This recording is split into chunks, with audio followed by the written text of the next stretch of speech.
Körüş reallıqımızı yorutudu. Ama nemeni körüşne qanda qarşımız belgileydi. Uzunlarda şair Ahmetcan Osman riyasetçilikideki "Men şundaq qarayman" programmasi. Her bir cümle öz ma'nosini tapqan programma.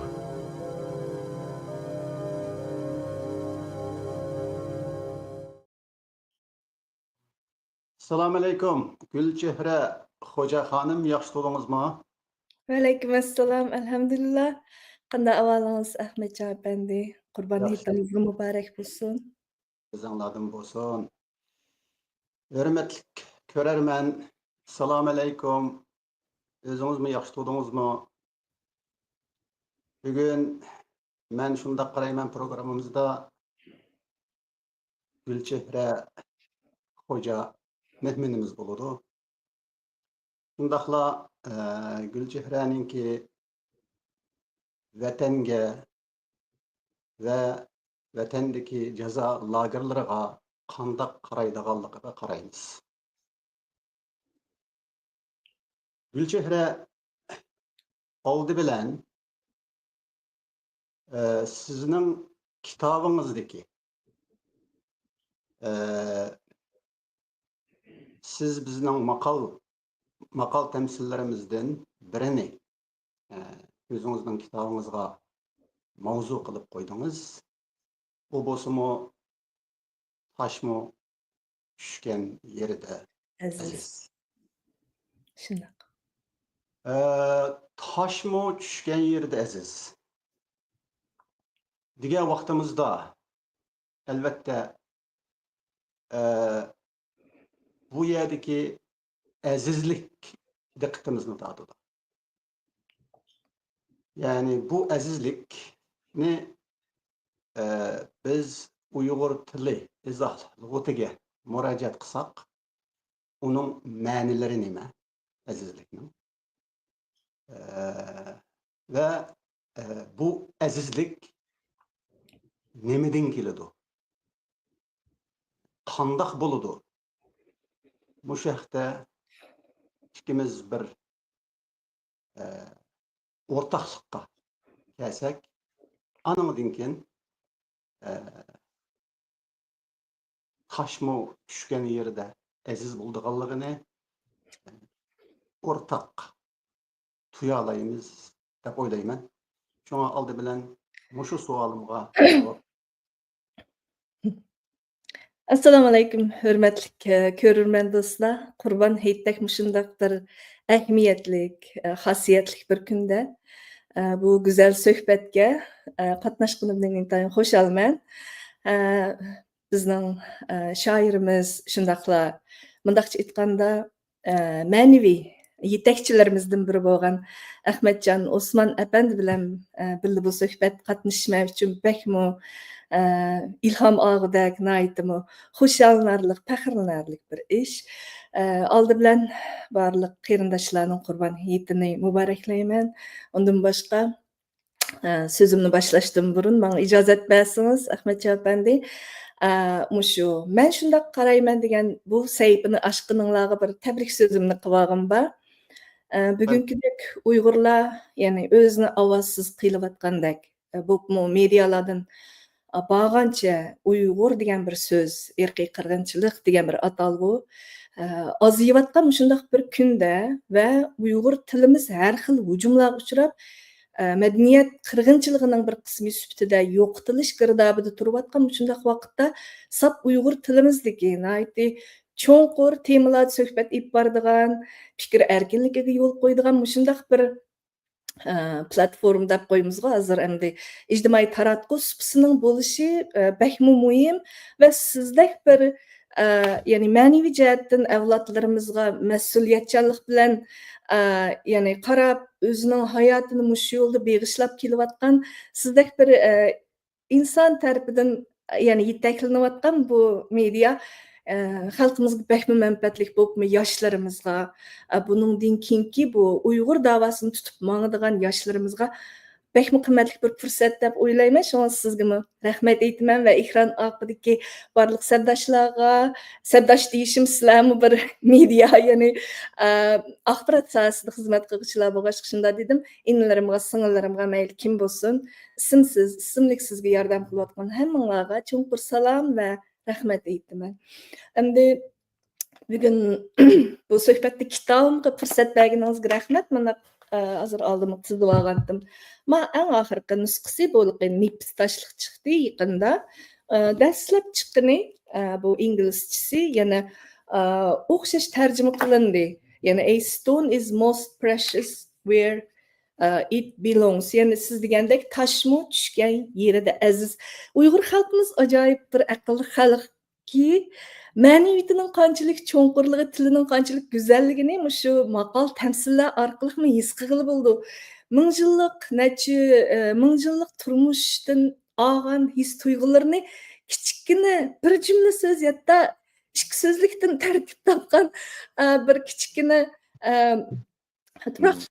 so'zlar bilan ifodalay oladi. Endi menga eng cho'nqur ta'sir qilgani toshmi tushgan yerda aziz degan so'zni ko'pincha xalqimiz o'z yurtidan, ya'ni o'zi tug'ilgan yurtdan ayrilib, har xil sabablar bilan sarson sargardan bo'lgan bizga o'xshash ya'ni musofirchilikda yashagan insonlarning holatiga ya'ni shuningga nima deymiz qiyos qilib ishlatilgan.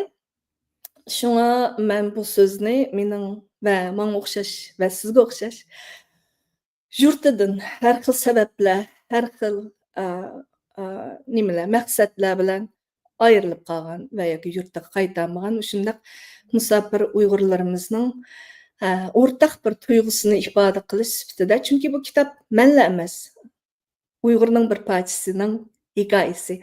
Şoňa bu ismni tanladim. Bu ismni tanlashimga yana bir sabab, bu kitobni tanishtirganda nurg'un qitim aytdim bu hikoyani. Mana qo'limda alqinimchilik bir tosh turibdi. Nihoyatda oddiy bir tosh. Mana bunda ko'rsangiz adam tosh deydigan tosh.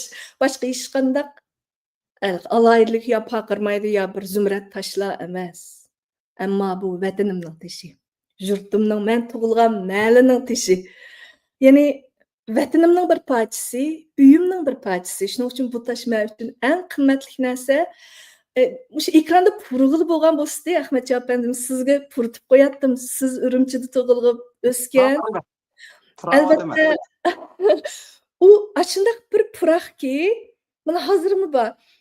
Ilqi yomg'irdan keyin tuproqdan bir nam hid ko'tarildi-ku. Shu vaqtida kelgan bir tuproqning hidi singib ketgan, shuni mujassamlab tosh qilib qo'ygandek bir tosh. Ammo buni dadam intayin aldirashchilikdilar.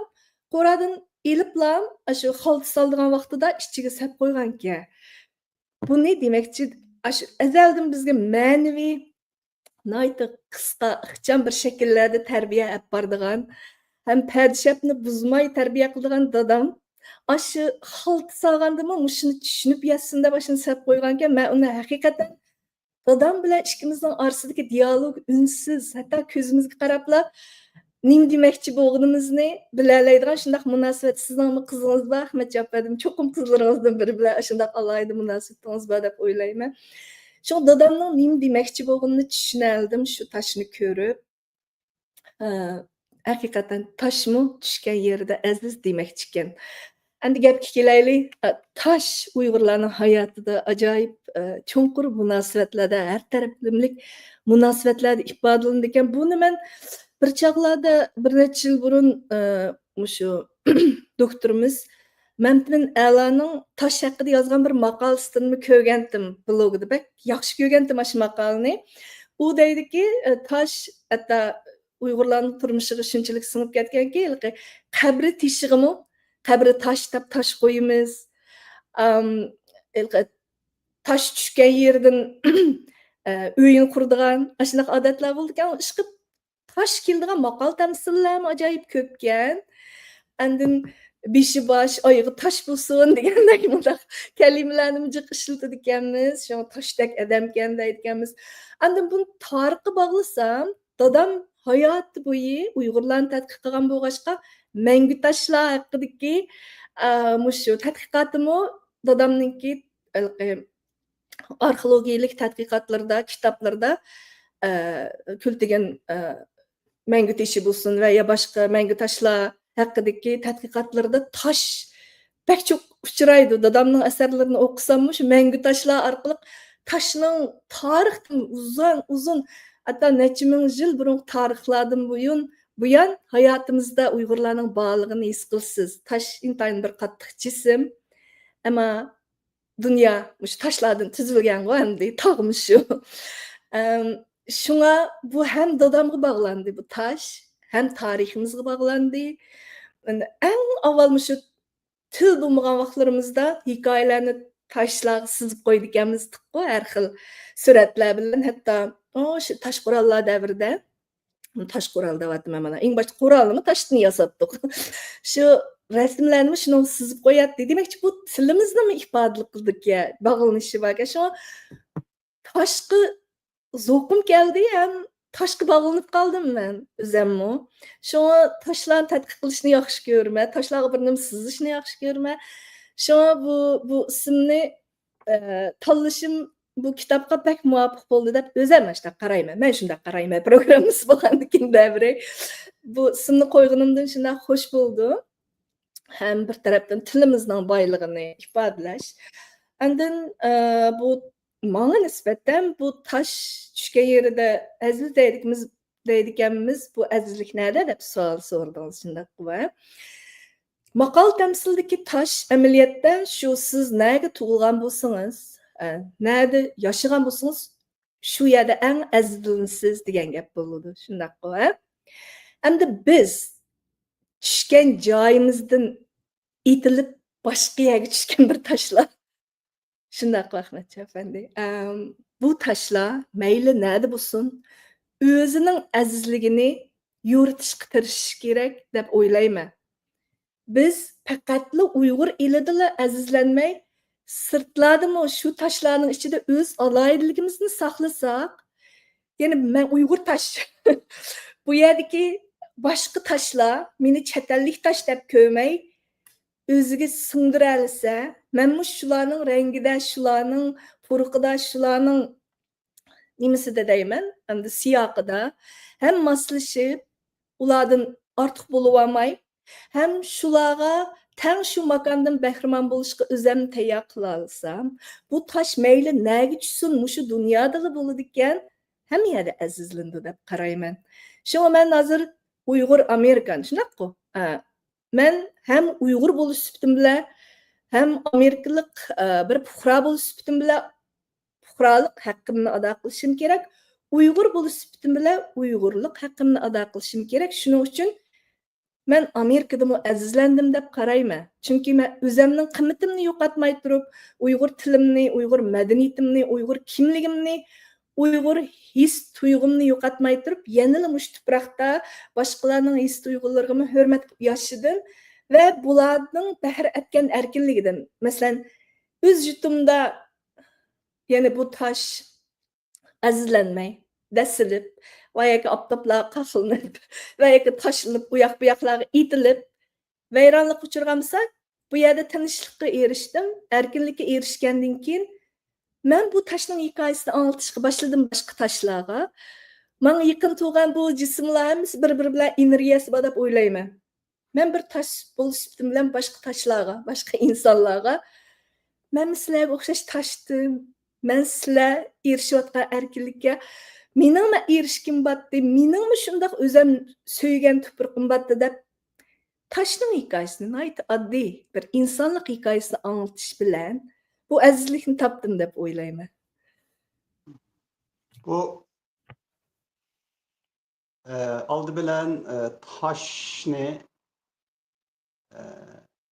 yeni bir taraftan biz onu bizdeki itikadımızdan qarasak insanlar meyli o Uygur bolsun yoki boshqa millatdan bolsun, boshqa irqdan bolsun, hammamiz laydan yaralgan. Shundoq. Lay taşninki dastlabki bosqichlaridan biri yani. Mhm. Çünki topa suv bilan aralashib ketishga boshladi. Kavlanıp. Mhm. Ay oldu, anandik dangal oldu, anan xishtak shaklini oladi. Shunda taraqqiy nima kavlanib Mhm. sizdik va zishligini kuchaytirib, oshirib berib toshga aylantirgan. Şunda. Da biz lay, ya'ni biz laydan yaralgan lay. Shuning uchunmi tuproq puraydi ekanda demakchi. Mhm. Onun ustiga biz laydan yaralgan lay. Biz lay yoki tosh bo'lganligimiz uchun demak biz yaralgan narsa bor-da bu yerda. Ya'ni biz shu tuproqdagi bir to'pidan bino bo'lgan, Shunda. shakllangan. Shunga siz biraz burun aytgandek, men Uyg'ur tosh deb, ya'ni biz Uyg'ur tuprog'idan shakllangan toshlar yoki laylar yoki dangallar. Shundoq ekan, biz oldi bilan Uyg'ur tuprog'i qarzdor bo'lamiz. Ya'ni bizningki bo'limimiz, bizning vujudimiz, bizningki yarilishimiz, shakllanishimizning hammasini Uyg'ur tuprog'i qilgan. Albatta. Uyg'ur tuprog'i qilgan. Shunga bizning azizligimiz, siz biraz burun eslatgandek, shu tuproqdan keladi. Shunda. Bizning toshligimiz biz shu tuproqqa tushgan. Ya'ni shu tuproqdan Shakllangan. yarilib yana shu tuproqqa tushdik. Yana tushimiz inshaalloh. Yana shu tuproqqa qaytamiz. Shunga eng oldi bilan bizningki toshligimizning azizligi shu tushgan tuprog'imiz, shu tushgan vatanimiz va zaminimiz. Mhm. Shunda bo'lgan vaqtida endi biz siz eslatgandek u tuproqdan ayrildik. Sürgünde, men sürgünde deb ishlatishni yaxshi ko'raman. Odatda diaspora deb ishlatadi. Mhm. Lekin chunki men xohlab o'z ixtiyorim, meylim bilan hijrat qilgan tosh emas, balki men sürgün qilingan tosh deb o'ylayman o'zimni. Shunga sürgündeki toshlar biz. Lekin mushu sürgündeki toshlar yanala siz biraz burun eslatgandek shu biz tushgan tuproqning yedini o'zimiz bilan ko'tarib yuramiz. Mhm. Alaydiligini, Ayrılıkını albatta. Mhm. Azizligini. azizligini albatta. Shunga bizning azizligimiz bizning tushgan tuprog'imizdan keladi. Shu tuprog'imizning azizligidan keladi. Mhm. Agar shu tuprog'imizning azizligi bo'lmasa, bizning hech qanday azizligimiz bo'lmaydi. Shunga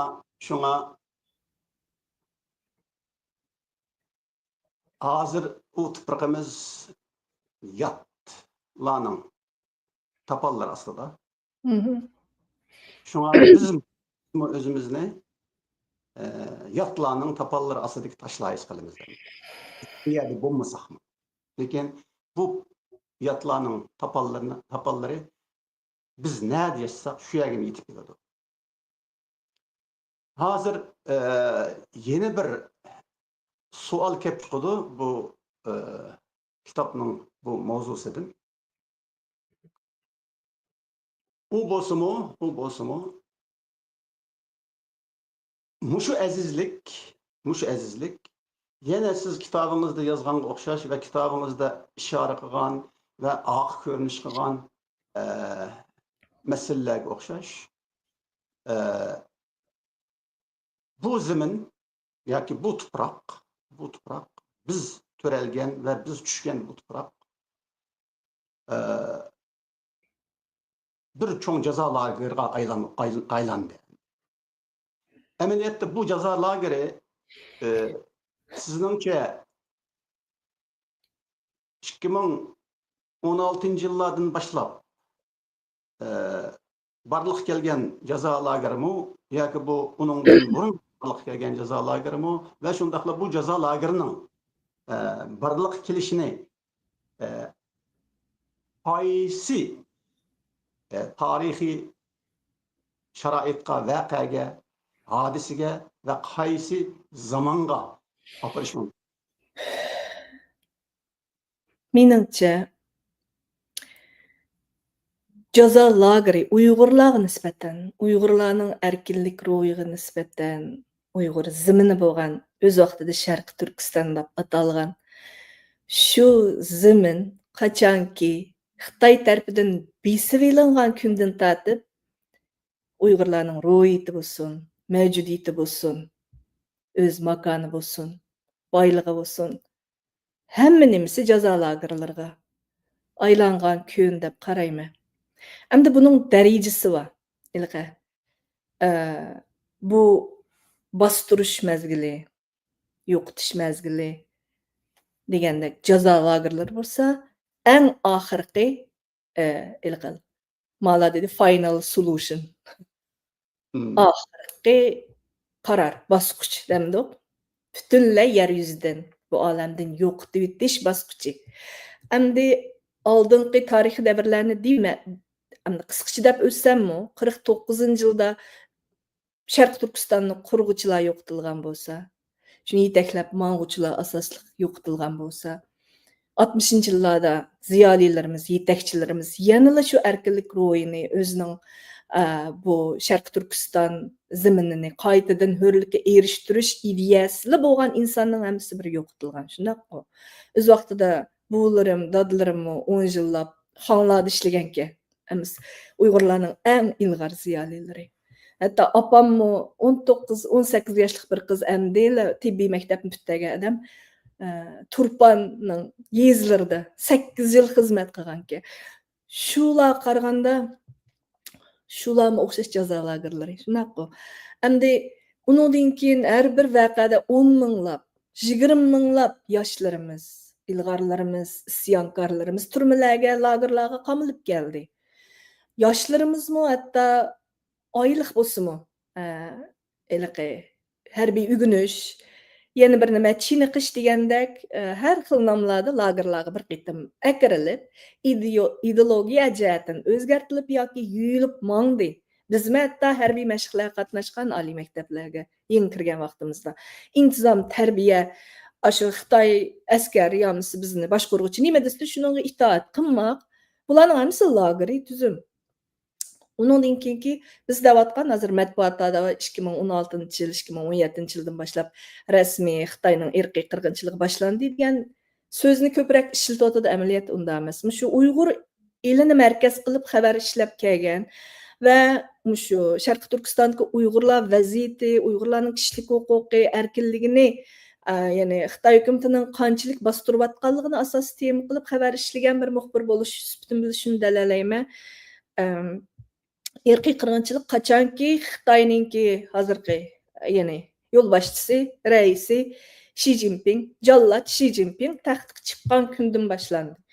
Ya'ni u o'zininki ya'ni bir yo'l, bir belvoq planini tuzgan hamon bizning bir putlik ashang bo'ladigan cho'ng tosh ekanligimizni bilib, shuni his qilganligi uchun bulardan qutulmay turib bu yo'lni ochamig'dekman.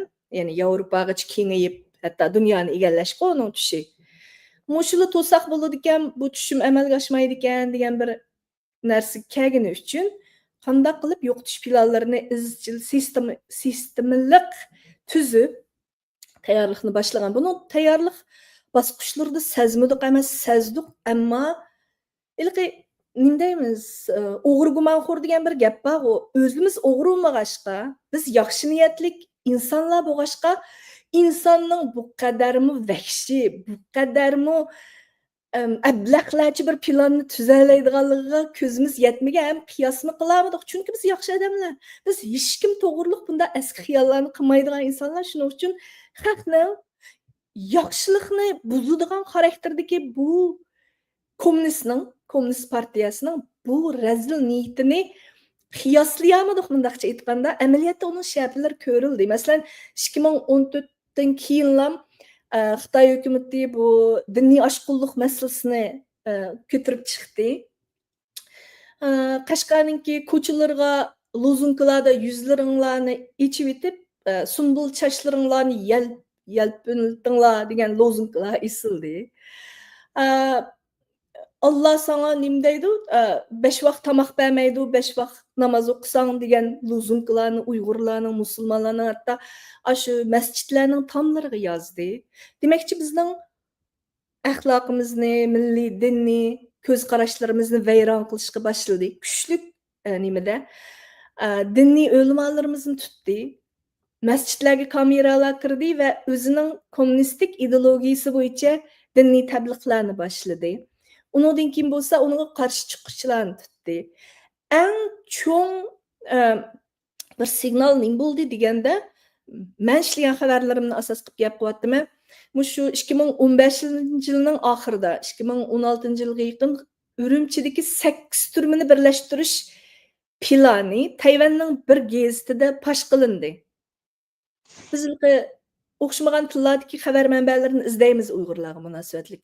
Shu izlash jarayonida Tayvanniki intayin bir kichik bir mediasiga Urumchi doiralari, Urumchidagi 8 turmini birlashtirmoqchi, 3 milliondan ortiq odam so'lig'ili bo'ladi ekan degan bir jumla diqqatimni tortdi. Shu darhol bu 8 turmini birlashtirib qanday o'zgartiyotganda nima qilmoqchi degan bir xiyol keldi.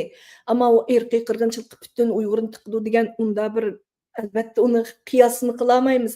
Ammo bir nimaga tayyorlik qilayotganda yo Xitoydan jiqaroq jinoyatchi yutmoqchimi, yo o'zininki shu Xi Jinping hokimiyatiga qarshi chiqayotganlarni ancha-muncha ko'rilayotgan vaqtlarda o'ziga qarshi ideyadagi Xitoylarni tutib akab solumoqchimi demakchi 3 million odam solindi degan bo'lganki Uyg'urni qiyos qila olmaymiz u vaqtida. Millionlarcha odam cho'qim Xitoyni tutdi deb o'ylayman-da.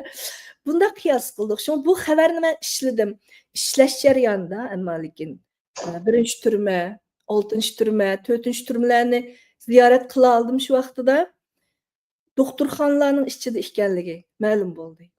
Shu vaqtida men ziyorat qiluvchi bir ishga tahlilchilar, masalan, G'ulja, Urumchi qirg'inchiligiga o'xshash shundaq bir voqeani keltirib chiqarish orqali Xitoy hukumati yana bir turkum Uyg'urlarni yo'qotishni maqsad qilayotgan bo'lishi mumkin degan qiyoslarni o'tirg'a qo'ygan bo'ldi.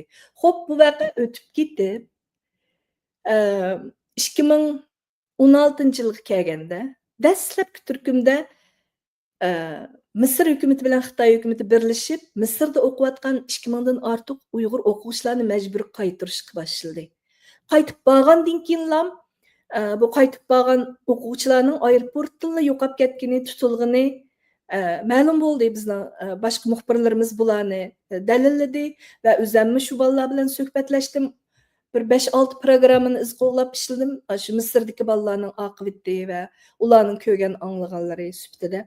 Demakchi, dastlabki tutqun Misr o'quvchilaridan, ya'ni kichik bir bolalardan boshlandi. Undan keyin bo'lsa, asta-asta Uyg'ur jamiyatida chet elga chiqib kelganlar, Uyg'ur ziyolilari, yo'lboshchilar, har qanday ideologiya jihatdan Uyg'urlarni yetaklay oladigan har xil kasbdagi ilg'orlarimiz hammasining asta-asta birdan yo'qolib ketgani maydonga keldi va buni isbotlab nim qildik. Ammo 2017-yilga kelganda Amerika hukumati Amerikaning 5 burjakli bino, ya'ni o'zining Amerikaning defense system deymiz, o'zini qo'g'dash sistemasining eng cho'ng boshliqlarining diqqati mush xabarimga tushibdi. Men bilan bu haqda mendan savollar so'ragan bo'ldi. 2017da biz texi uni irqiy qirg'inchilik demagan vaqt mening ko'z qarashimni so'rdi. Bu shu turmalarni shu 8 turmaning turmush shaharchisi qilib yosilayotgan Şu xabarni ishlash jarayonida bayqaganlarim va anglitolmagan zil narsalargacha so'rab, ashlarni tarjima qilib tayyorlik ko'rdi bular. Shuning bilan 2017 kelganda hatto bizning oiladan odamlar tutilishga boshladi. 2018 ga qadar biz irqiy qirg'inchilik bo'lyotdi deb 5 boshqalarni o'zimizning isbotlarimiz orqali qanoat topqizamidik va buni Amerika hukumati bo'lsin, Birlashgan Davlatlar Tashkiloti bo'lsin, men shaxsan o'zimni Birlashgan Davlatlar Tashkilotiga 4 qitim mushundaq to'plagan ma'lumotlarimni olib olgan bo'ldim. Bu irqiy qirg'inchilik bo'lmay nima deb. Shungacha biz qoyil qilolmagandik.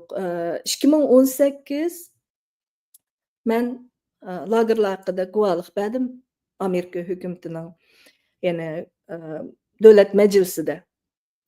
Shuningdan keyin bu masalaga xeyli diqqat qo'zg'aldi matbuotlarda deb o'ylayman. Undan keyin lager shohidlari bilan so'zlashish fursatlari bo'ldi. Ular shundaq bismillah qaramay, fidokorlik bilan o'zining beshdan o'tganlarini anglatgandan keyin irqiy qirg'inchilik deganga ishondirgan bo'ldik. Ammo bugungi bosqichni so'rasangiz, Xitoy hukumati yana o'zining iqtisodiy munosabatlari, siyosiy strategiyalari orqali o'ziga muhtoj bo'lib qolgan davlatlarning yordami orqali o'ziga xayrixoligidan qarz bo'lib qolgan Pokistonga o'xshash, Misrga o'xshash davlatlarning nima deymiz, manfaatparastligidan foydalanib turib Uyg'ur irqiy qirg'inchiligini inkor qilish bosqichidan o'tib, hozir normallashtirish, hatto buni oqlash bosqichiga kirgan bo'ldik. Dal mushundaq muhim paytda Uyg'urlarning haqiqiy dardini, Uyg'urlarning beshdan o'tayotganlarini pokitlik, isbotlik anglatayotgan radiomizga o'xshash mushundaq axborot organimi xizmatdan to'xtab qoldi. Endi bu bosqich bek muhimdi. Shuni deyman, Uyg'ur tilliq, ya'ni Uyg'urlarning ovozini yiqmasdan, til to'solg'ularga uchirmasdan anglata oladigan, sizning men shunday qarayman degandek bir maydonga ehtiyoji bek zo'r. Bundaq maydonlar ko'plab chiqish kerak.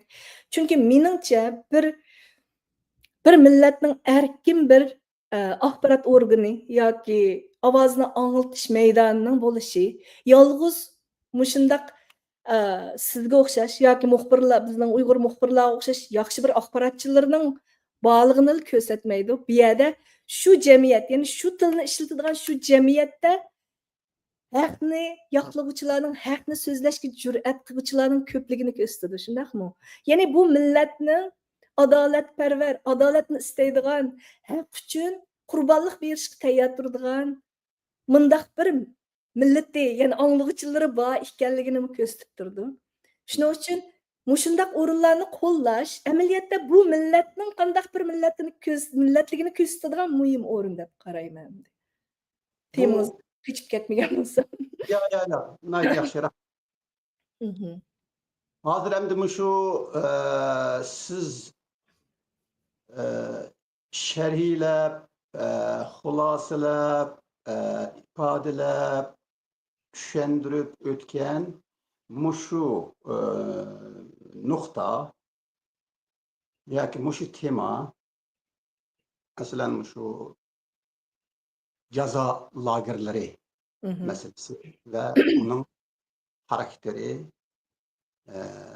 meselesi de aldı bilen ben esket ötüdüğün sizden sözlerinizge ulap yoki bo'lmasa qo'shim chiqarib ikki nuqta bor. Birinchisi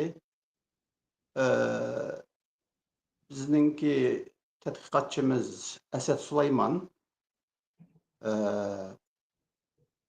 shundoq jazo lagerlari shaklini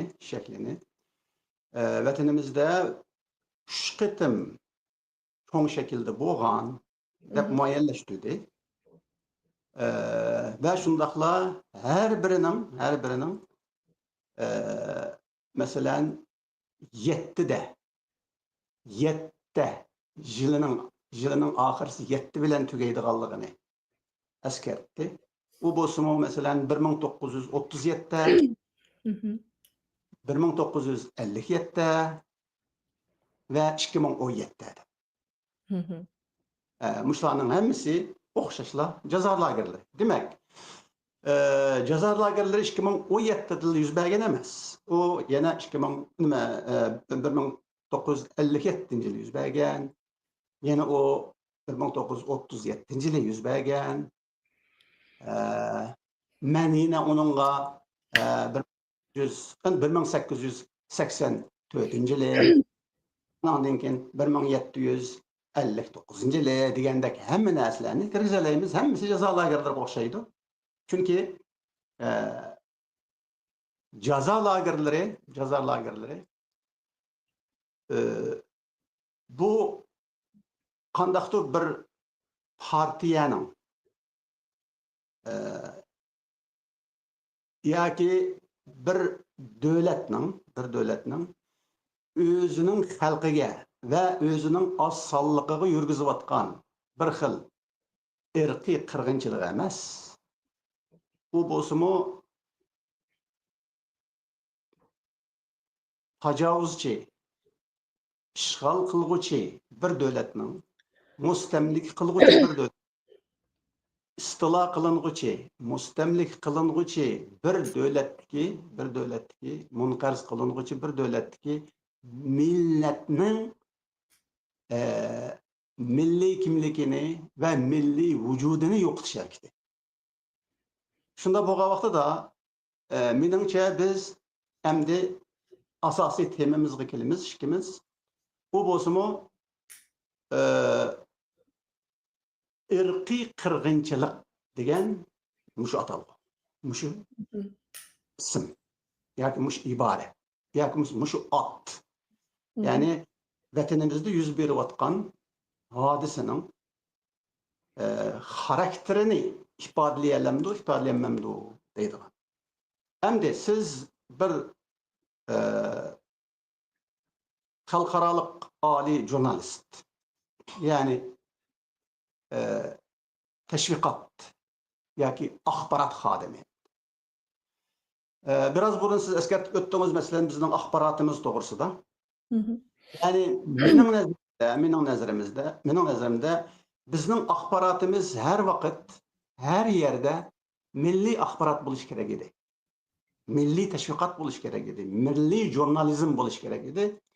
Lekin biz uni qilolmadik deb o'ylayman. Bundaq deyishimdagi sabablarning eng oldida nima keladi desa, bizning narsalarni atishimizda, hadislarni atishimizda. Mushundan boshlayman. Chunki biz mushu narsalarni va mushu hadislarni atagan vaqtimizda o'zimizning, vatanimizning, xalqimizning, kurishimizning meselemizin xarakterini belgilep berimiz hem de başkalarına. Şunda bo'lgan vaqtida hozir biz şu jazo lagerlari haqida so'zlashayotganligimiz uchun mushadan boshlayli gapni. Oldi bilan men bir Kanadadagi bir aktivist do'stim bilan kardeşim bilan dastlabki shu jazo lagerlari, hozir men jazo lagerlari deb atab turdim vaqtliqchimi, ya'ni bu haqiqat emas. Shu jazo lagerlari boshlangan vaqtida ikkimiz qahva ichib o'tirib bir qahvaxonada u menga mundaq degan edi. Hozirgi shu lagerlarni concentration camp deb atishimiz kerak dedi.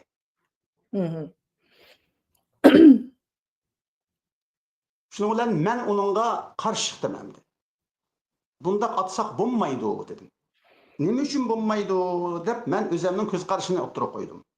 Bu bo'lsa-mu bu jazo lagerlari Ikkinchi Dunyo urushida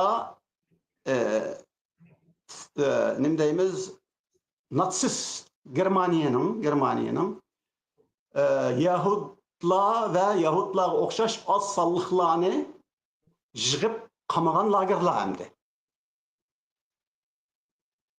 Şunda bo'lgan vaqtida biz endi bu Yahudlar olamdı ve assallıklarının hemmisi şu vaqtidagi İkinci Dünya Urushidagi natsist Germaniyadagi assallık milletler, assallık xalqlar ve irqlar. U qandaqto Germaniya mustamlik qilgan, ishg'ol qilgan boshqa davlatlar emas, boshqa millatlar emas. Shundaq ekan, biz endi Xitoyninki mushu qilmishlarini shu jazo lagerlari o'xshatsak, bu vaqtida biz o'zimizni Uyg'ur millatini Xitoydagi asonliq millat deb bergan bo'lamizda. Mushu atalg'uning o'zida. Shu bilan men u do'stimga, u sepdishimga bundaq atmasligimiz kerakligini o'tirib qo'ydim. Lekin u o'zi bizning ayni chog'dagi kuchlik, keng ko'lamlik, ta'siri cho'ng harakatimizda ashundaq bir tashkilotning bir rahbari bo'lganligi uchun mushu atalg'u endi umumlashdi.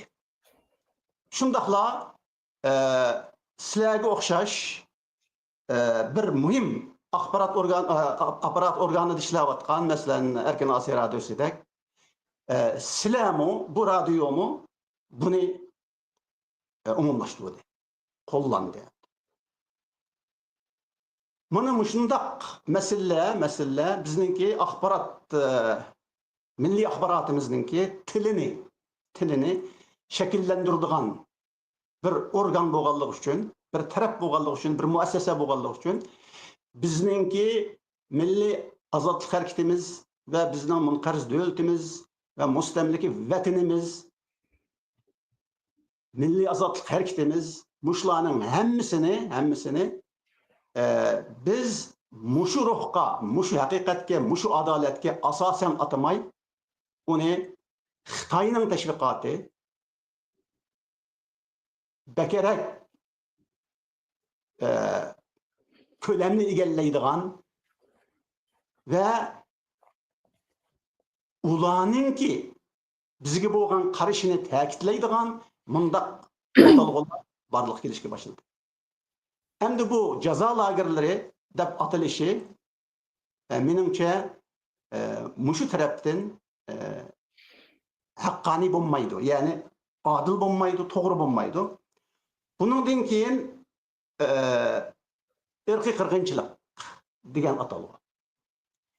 Irqiy qirg'inchilik degan atalg'uning o'zimi Uyg'ur millatini, ya'ni o'zining munqariz davlatda va, ya'ni davlati va munqariz bo'lsa-mu, vatani va mustamlika bo'lsa-mu, mushundaq bir millat, nation, ya'ni bir ulusni biz uni irq deb atab qo'ysak, u chaqda u biz nim qilgan bo'lamiz degan vaqtida mushu millatni Xitoydagi bir asonliq millat, bir irqqa aylantirdi. Endi buningdan keyingi masalalarga, atalg'ularga kelaylik. Lekin mushu ikkida to'xtab turib, biz ikkimiz bizningki milliy axborotimizning bo'lmaganligi va shundaqla bizda bar bo'lgan axborotlarningki buningga ko'ngil bo'lmay shundaq bo'layotamdi, yoki bo'lmasa mushundaq atilishini xohlaydigan ve buyuruydigan taraflar tarafidan atılıp kelayotamdi. Mushni men sizdan bilmoqchi, chunki siz bizning axborotimiz xalqaro jurnalistlarning biri.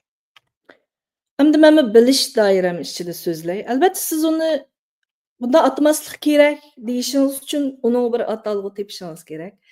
Men oldi bilan sizdan so'ray, unda siz buni jazo lagerlari demay, irqiy qirg'inchilik demay, nima deb atishimiz kerak edi sizningcha, agar haqiqiy tusdagi erkin milliy axborotchiligimiz bo'lgan bo'lsa? Siz nima deb ataydingiz?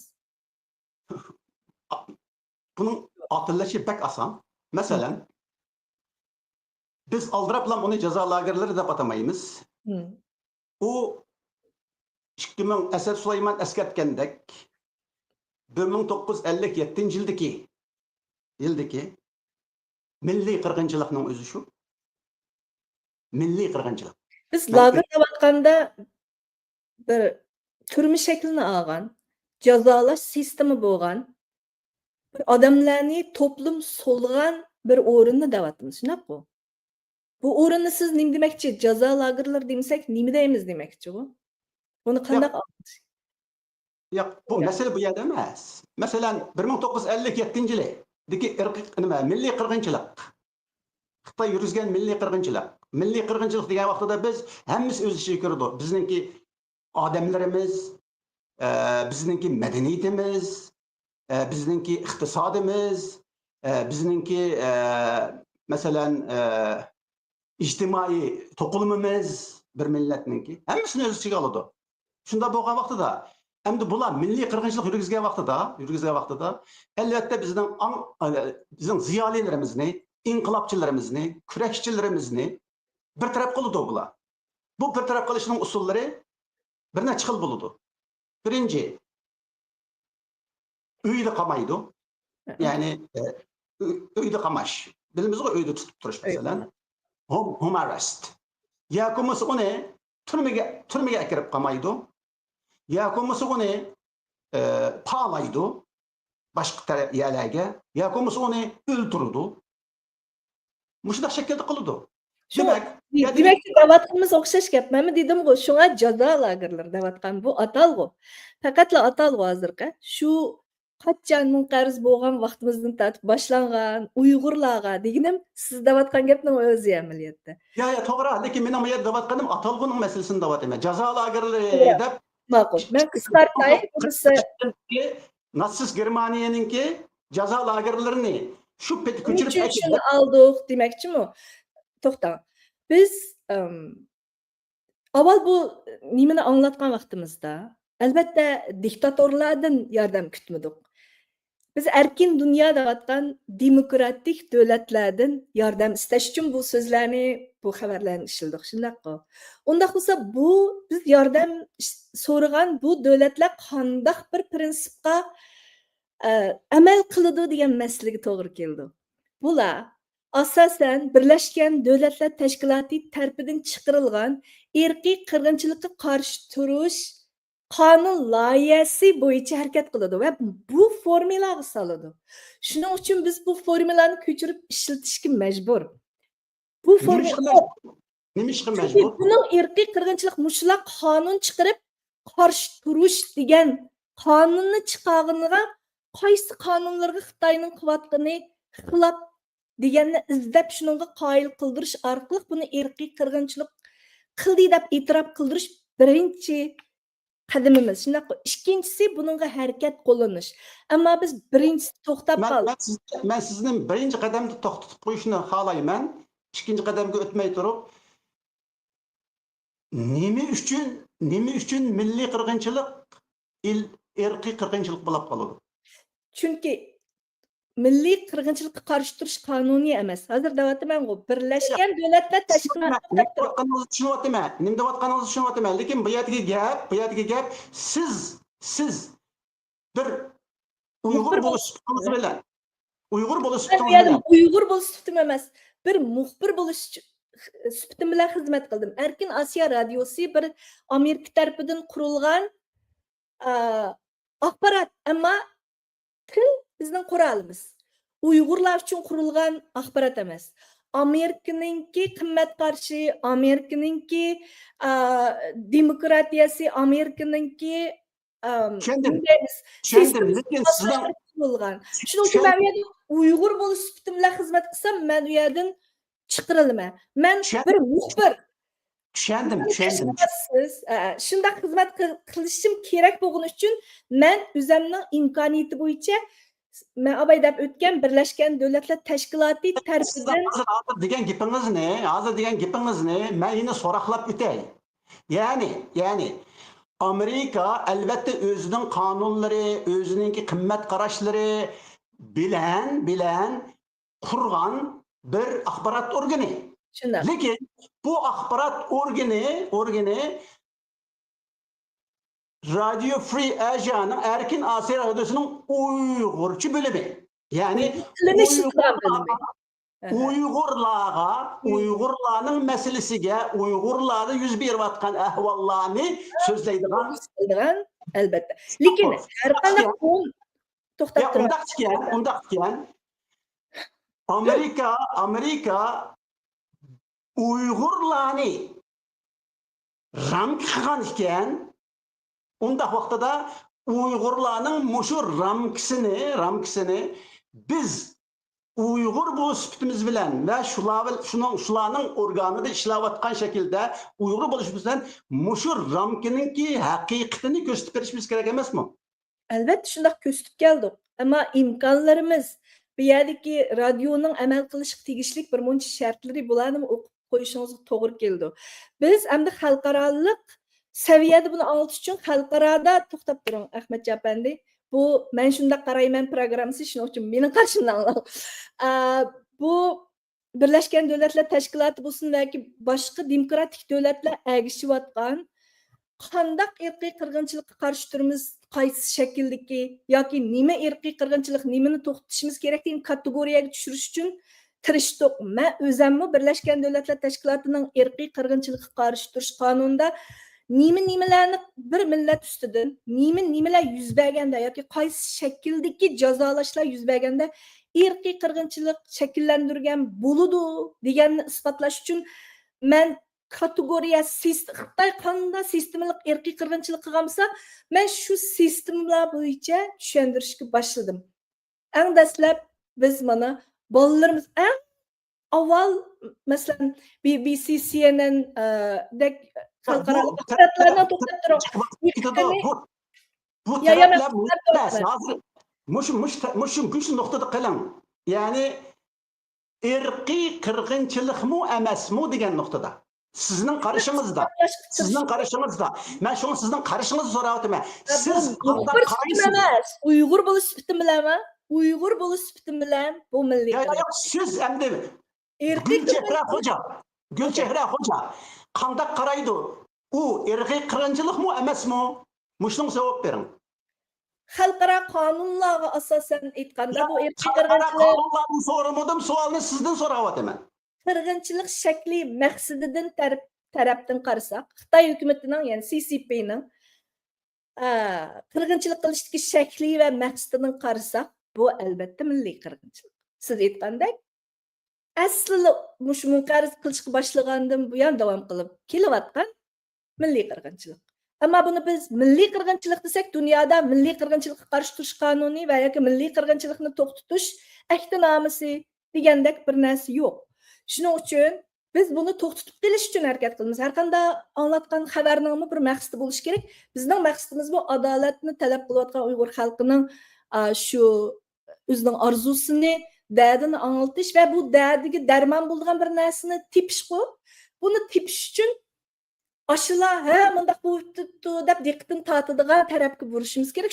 Shular tushunoladigan tilda, shular tushunoladigan kategoriyaga akirib, mana sen devatgan, sen to'xtatishga ahd qilgan, ya'ni butun demokratik ellar qo'l qo'yib, bunda agar mushundaq ishlar yuz bersa, to'xtatishimiz shart degan narsa bor bo'lganligi uchun, mana bu shartlarning hammasiga bizning beshimizdan o'tayotganlar uyg'un keladi degan shaklda anglatdik. Lekin onu to'xtatmaydiganligimiz ne? Chunki Xitoyning uni maqsadlik, sistemalik, planli qilayotganligini biz bilamiz. 1937da qildi, hech bo'lmagan biz 3 ni dedik hozir. 1957da qildi, anandan keyin 2017da qildi. Biz uni to'xtatishimiz kerak. Lekin Xitoy uni to'xtatmaydi. Biz Amerikaning har qanday davlatniki besimini ishlasakmi, Xitoy uni to'xtatmaydi. Chunki Xitoy uni shu deganingizni Uyg'urlar qabul qilish kerak. Dal mushu to'xtatmaydiganligidek mushundaq eng javharni bu ishlarning siz dedingiz hozir. Mushuni Uyg'urlar tushunib yetish kerak. Buni to'xtatmaydi. Biz o'zimiz harakat qilmasak, buni to'xtatmaydiganligiga o'zimiz ishonish kerak avval. Ammo Uyg'urlar shuni qiladiganligiga ishonmagandi, buni qilayotganiga o'zlari ishonmagandi, hatto oxirida buni to'xtatadiganligiga ishonmay vatan ketayotganlardan ko'ryapmiz. Shundaqmi? Buni to'xtatmaydi ekan baribir. Shuning uchun taqdirimiz qanday olsa shuni yashaylik. Bu yerda bir hal Masala bu yerda qisasi emas. bilan bu yerda Masala shu bu yerda emas. to'xtab Masala bu yerda emas. Masala bu yerda emas. Yo'q, masala bu yerda emas. bu mening Masala- ko'z qarashimda bu mening sizning da'vatqiningizni hazm qila qanday hazm qilganimni sizga da'vatman-ku. Demakchi buni to'xtatmaydiganini bildikanmiz, boshqalardan qurbimiz yetmagan ahvol ostida yordam so'radik. Shundaqmi? Qilayotgan da'volarimizning hammasi boshqalardan yordam so'rash bo'ldi. O'zimiz berib to'xtatamiz. Kim qilib baqdi?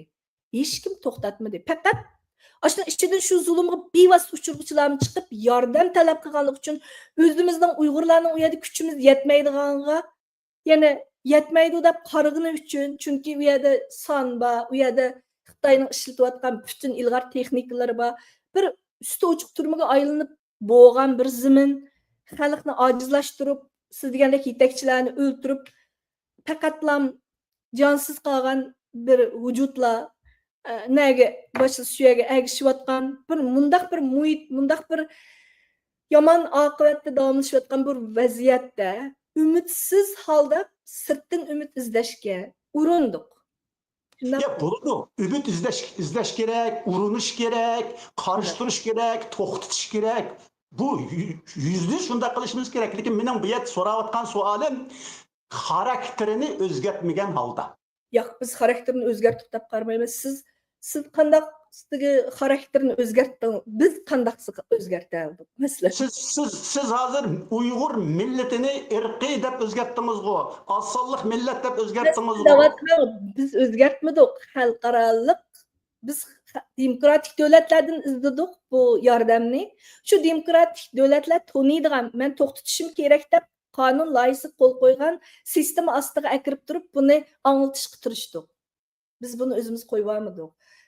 Yo'q, shu sistemaga akirib ma'qul bo'ldik degan gapda bu. Shunday emasmi?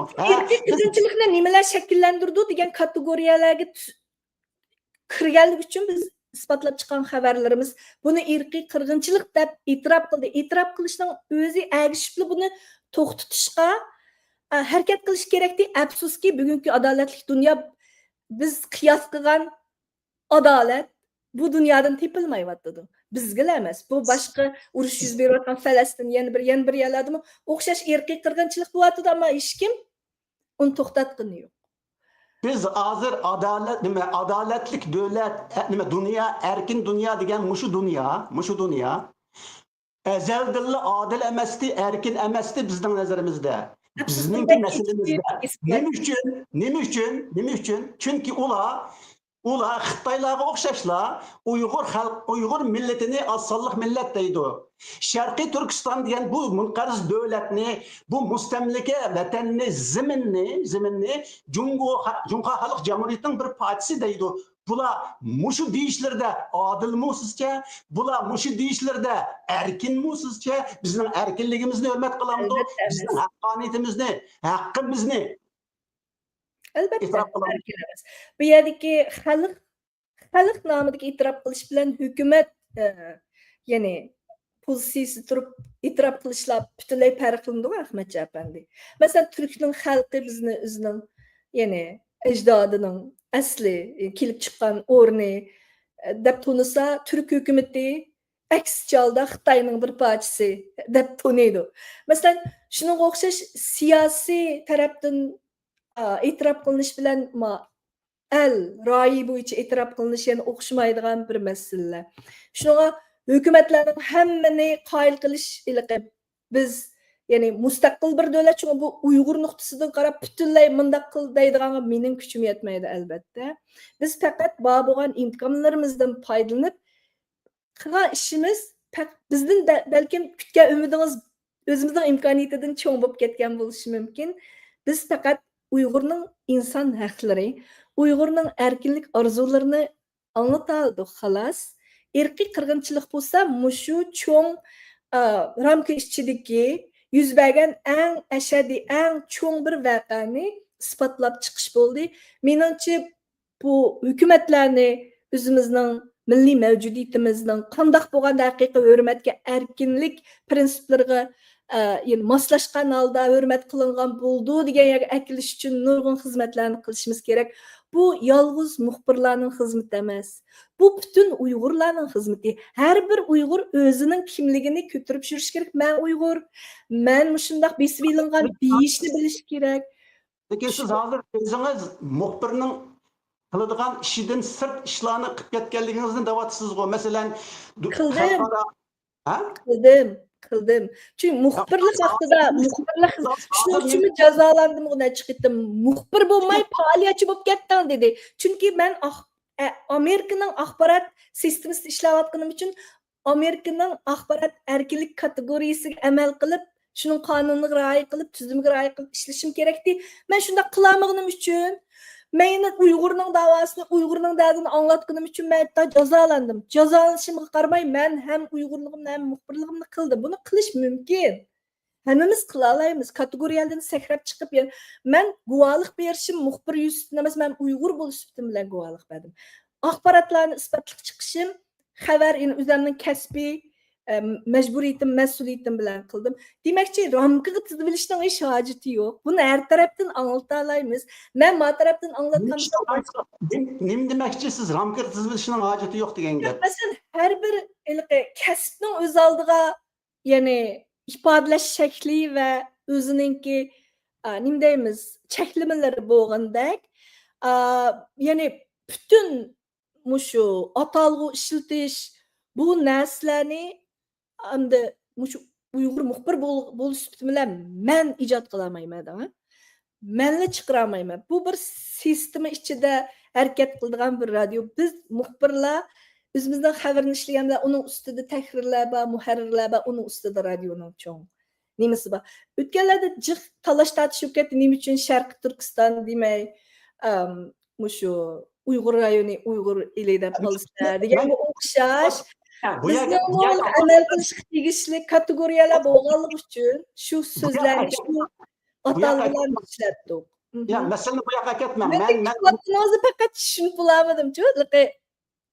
Men deysiz emas, shundaq dedinglar bo'lmasa, deyishga majbur bo'ldinglar degan bo'lsa, bu savolga javob bera olmayman. Nimishqa bundaq dedingiz desangiz, xuddi bu radioni men yurgizayotgandek butun muxbirlarning qanday atalg'u ishlatishini men belgilashim kerakdek bo'lib qoladi. Men faqat shu sistema ichida xizmat qilayotgan cheklik doirasidagi erkinlik bu. Erkin Osiyo radiosi deganligi cheksiz bo'lgan erkinlikka, Uyg'ur nima o'ylasa shuni qila oladigan erkinlik emas bu. Amerika hukumatining puli bilan qurilgan, Amerika hukumatining siyosiy maqsadlari bor bo'lgan, manfaat masalalari bor bo'lgan bir ramkaning ichida qurilgan radio. Shunga men 100% erkin axborot uchun xizmat qildim delamayman. Nisbiy bu. Nisbiy. Ammo vatanda erishilmagan, ya'ni haqni so'zlayolmaydigan bir o'rindan so'zlayoladigan bir o'ringa chiqib xizmat qildim.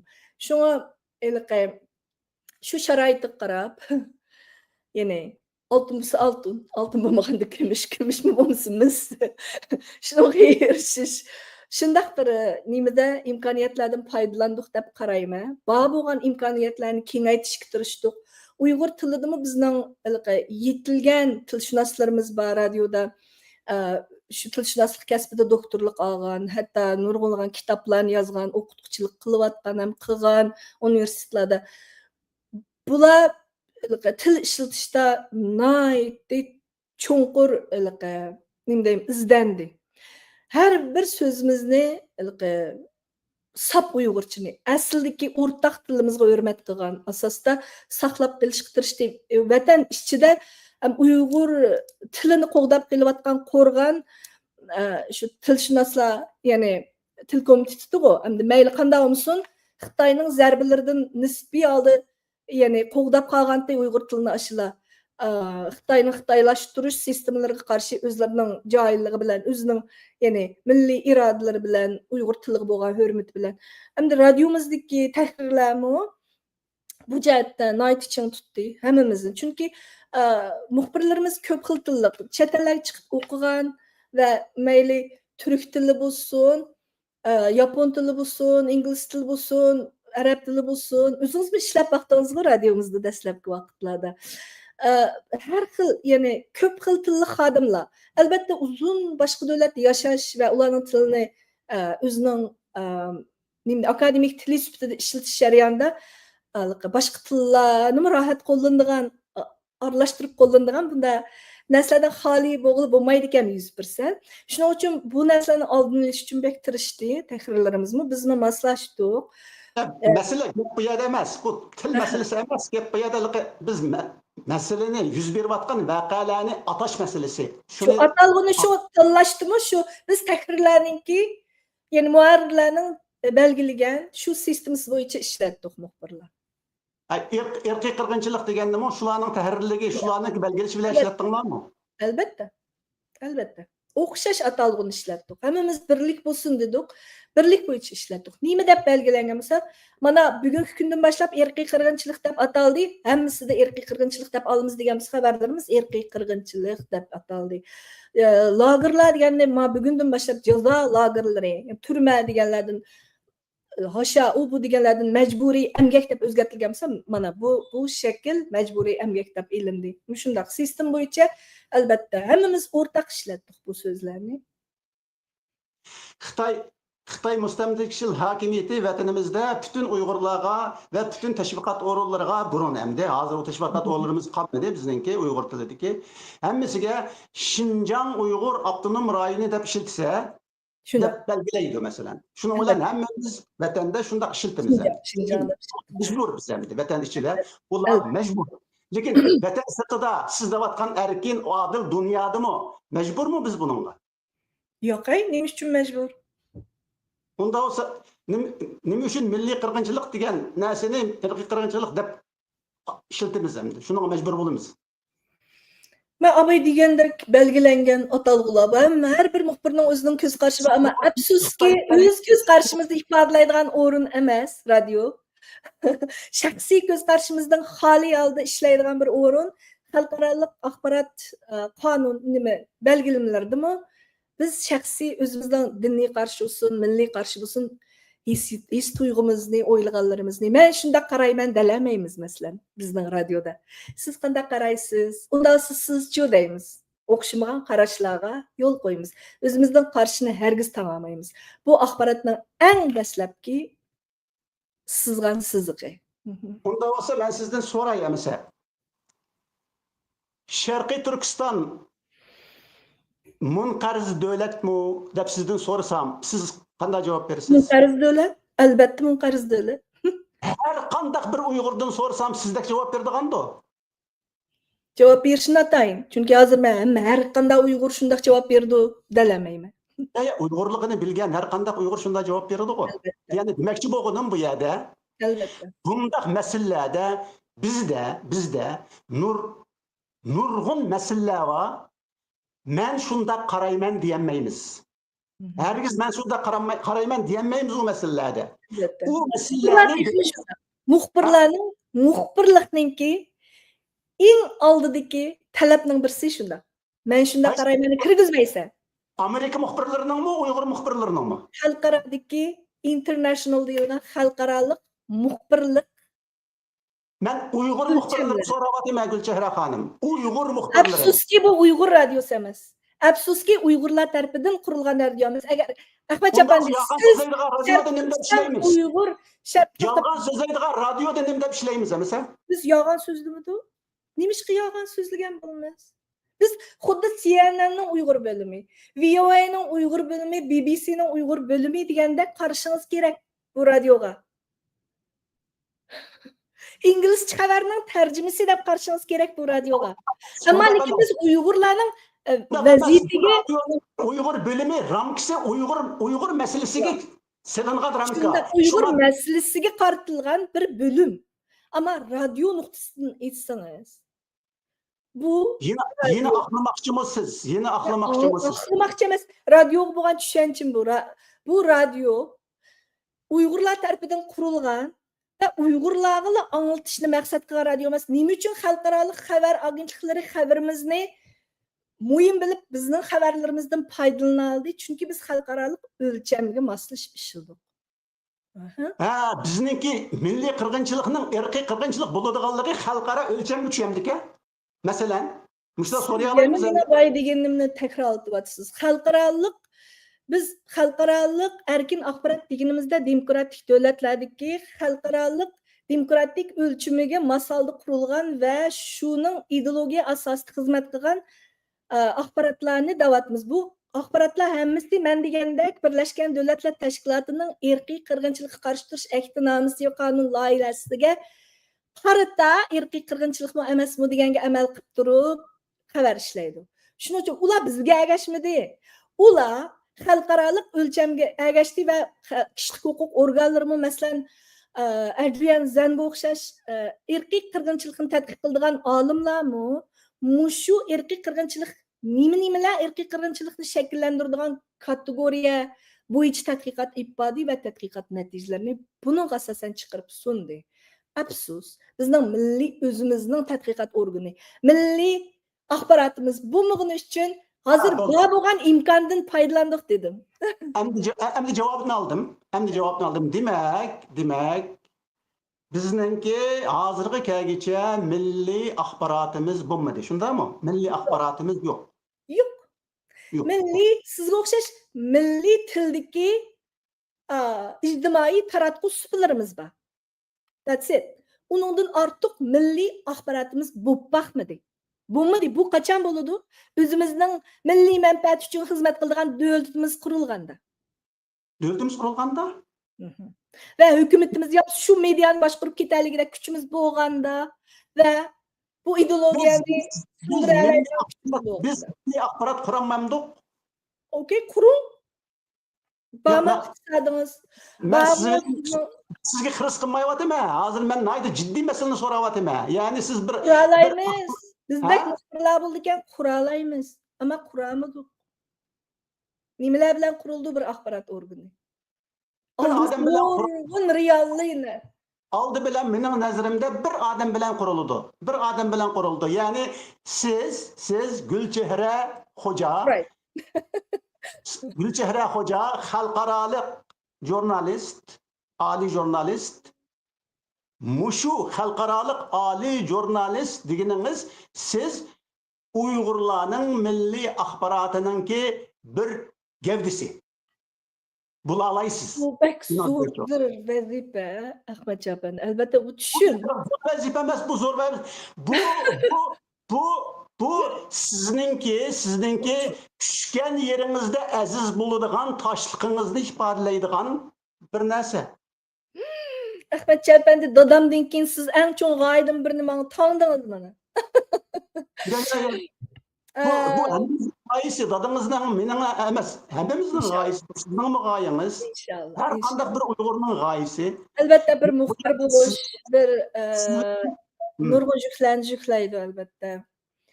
Haqiqatda davomli turish, ya'ni uning uchun qurbonlik berish. Buning tayyor bo'lmay turib bir muxbir bo'g'ili bo'lmaydi. Albatta bir kunda men xalqarалық e'tirof qilingan bir Uyg'ur muxbiriga aylangan emas. Shuning uchun jur'at qilaligimiz, shuning uchun qurbonlik berishga, ya'ni ching turaligimiz uchun eng muhim ideologiya masalasi har narsa ichidan Ahmadjon. Bu qissaskor bir ruh. Ya'ni ajdodimdan tortib hozirgacha eqiyotgan qonga bu nohaq deydigan, buni to'xtatma deydigan qissaskor ruh bo'g'ini uchun buni davomlashtirib keldim. Shundaqmi? Hamma Uyg'urda bu kam bugungi kunda. Bu g'oya Sharq Turkiston erkin davlat qurilish qaytadan davlatimiz hurlik chiqish kerak. Bu g'oya hammamizga o'rtaq g'oya. Ammo bu g'oyaga yetadigan bir ruh bo'lish kerak. Menimcha buning eng muhim bir qismi milliy ruhga hammadamda bor. Biz Uyg'ur chunki qinimizda eqiyotganimiz shu. O'zgartsakmi o'zimizni yanilish shu biz.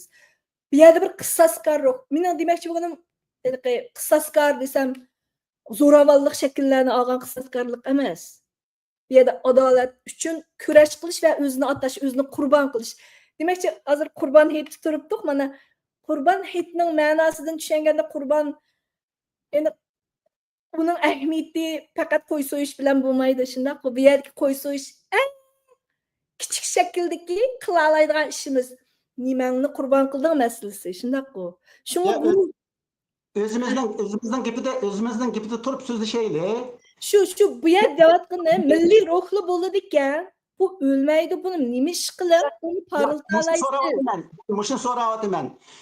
Milli ruh bir jurnalistga nisbeten kandak ifadelenidi. Mening nazarimda onun sözüdün atalgılarıdın ifadelenidi dep oylayman. Şuna men hazır milli ruhni biz ifadeleş üçün aldı bilen boluvatkan kırgınçılıkның irqiy qirg'inchilik emasligini ta'kidlashimiz kerak. Shu chog'da bizning milliy ruhimiz ifodalanadi demoqchi.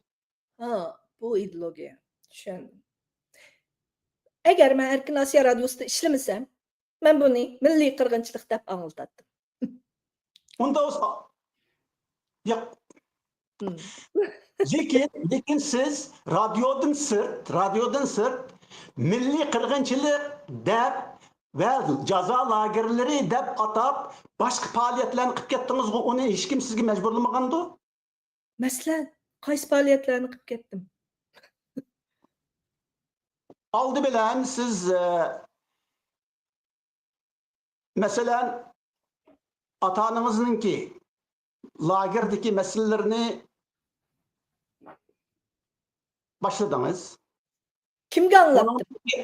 Ondan keyin jaza lagerleridan chiqqanlarni Ziyorat qildim. ularning meselesi bilan ish boshladingiz, ish qildingiz. Bularning hammasida siz birinchidan jaza lageri deb atab turdingiz, ikkinchidan irqiy qirg'inchilik deb atab turdingiz. Yana muxbirdim bularni qilganda. Sirtidagi ish qo. Yo'q, bularni qilganda yana muxbirdim. Ben kimga anlattım meselesi, abay davatı ben kimga anlatışımız gerek, qandaq anlatışımız gerek meselesi de şu kategoriyaga kirgizmay turib anlatamatdık dedim bu. Mayli qayerda anlatay, bunu anlatışınız için şularning o'lchamlariga tushirib turib o'zimizning ahvolini anglatsangiz, ular ha deb anglaydi ekan, qoyil bo'ldi ekan, endi harakat qildi ekan. Bu nuqta. Men hech qachon guvohlik bergandimmi, muxbirligimdan sirt chiqib turib beramadim. Erkin Osiyo radiosining muxbiri dedi. Ammo bir inson bo'lish sifatim bilan men muxbirlik qilganim uchunla, o'sha Amerikaning muxbiri bo'lganim uchunla bu jazolarga uchrayapman deb turib anglatdim. Chunki u o'zining Amerika hukumati o'zining mas'uliyatini to'nisin deb. Ha, bu bizga xizmat qilgani uchun Xitoy buni dushman ko'ribdi demoqchi, erkinlikka qarshi, demokratiyaga qarshi va Uyg'urlarni bunda bostirib yutibdi deb mındaq düşendi. Eğer men faqatli men bir Uyg'ur meni oqib ketdi degan bo'lsam, xuddi minglagan, yuz minglagan dunyodagi Falastindagi urushni to'xtatinglar, irqiy qirg'inchilikni to'xtatinglar deb qilayotgan namoyishlar ahamiyatsiz bo'lib kelayotgandek bir ish bo'ladi.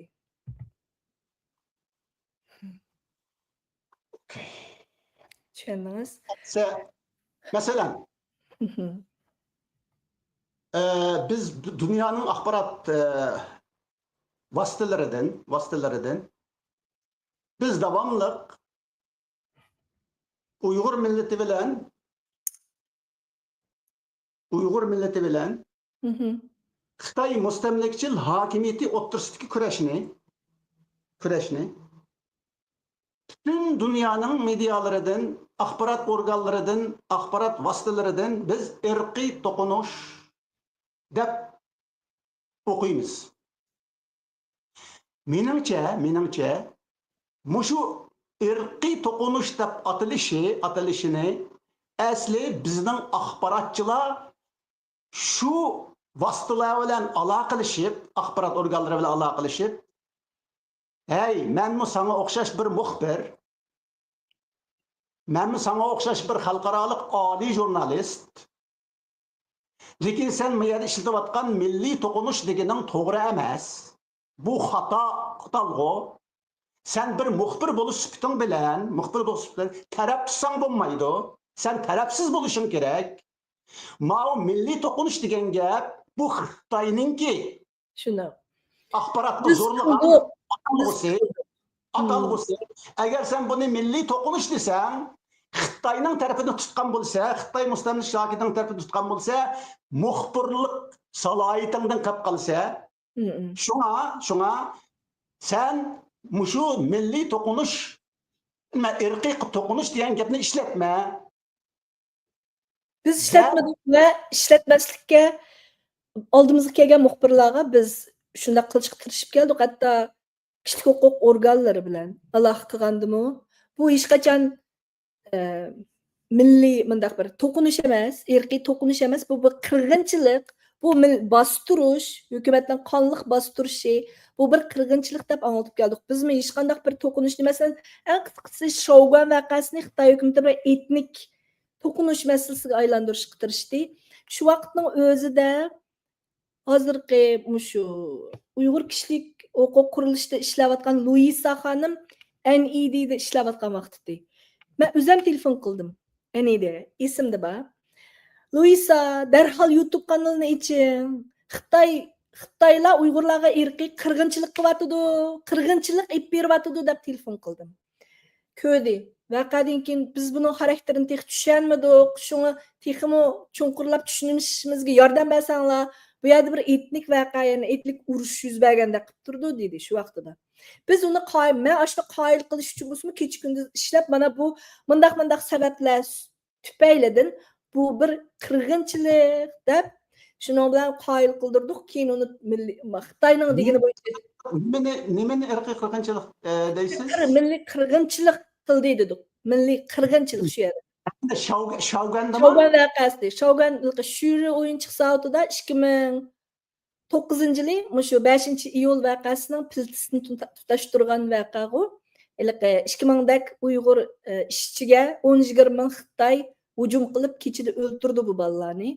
Bizning egallagan xabarlarimizda o'lgichilar 200 dan oshdi. Xitoy ara 2-3 Uyg'ur o'ldi, manchilik yaralandi deb xabar berdi va uni nimani so'rayapman? Buni to'qinish deb nim qilishga tirishdi, ammo biz uning qirg'inchilik ekanligini, yana bir milliy qirg'inchilik deb uni tushuntirdik shu taraflardan. Chunki bu bizning mas'uliyatimizda. Biz shunday qilib keldik bundaq voqealarda. 5-iyul voqeasini 5-iyul qirg'inchiligi deyishga biz radiodan buni kuchab, mushundaq atab va kishilik huquq organlariga shundaq iltimos qilib, shuni e'tirof qildirdik. Keyin Barin voqeasi, G'ulji voqealari hammasini, mushlarning hammasi xarakteri o'xshash bo'lgan milliy qirg'inchilikdi deb e'tirof qildirdik. Urumchida yuz berganlarni qirg'inchiligi deb oldi. 5-iyul qirg'inchiligi deb kelishga boshladi undan keyin. Urumchida yuz bergan voqealarni atayotiman men oshpashning ichida.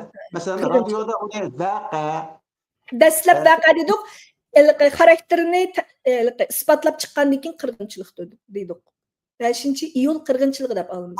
Isbotlab chiqqandan keyin deganni tushuntirib qo'ysangiz. Chunki biz axborot organi, biz isbotli gap qilishimiz kerak. Isbotni o'tirib qo'ygandan keyin bundaq elindida. Biz o'zimiz dalamaymiz. Men shunday qarayman, dalamaymiz demoqchi. Biz isbotni, ya'ni dalilni o'tirib qo'yib gap qiluvchilar.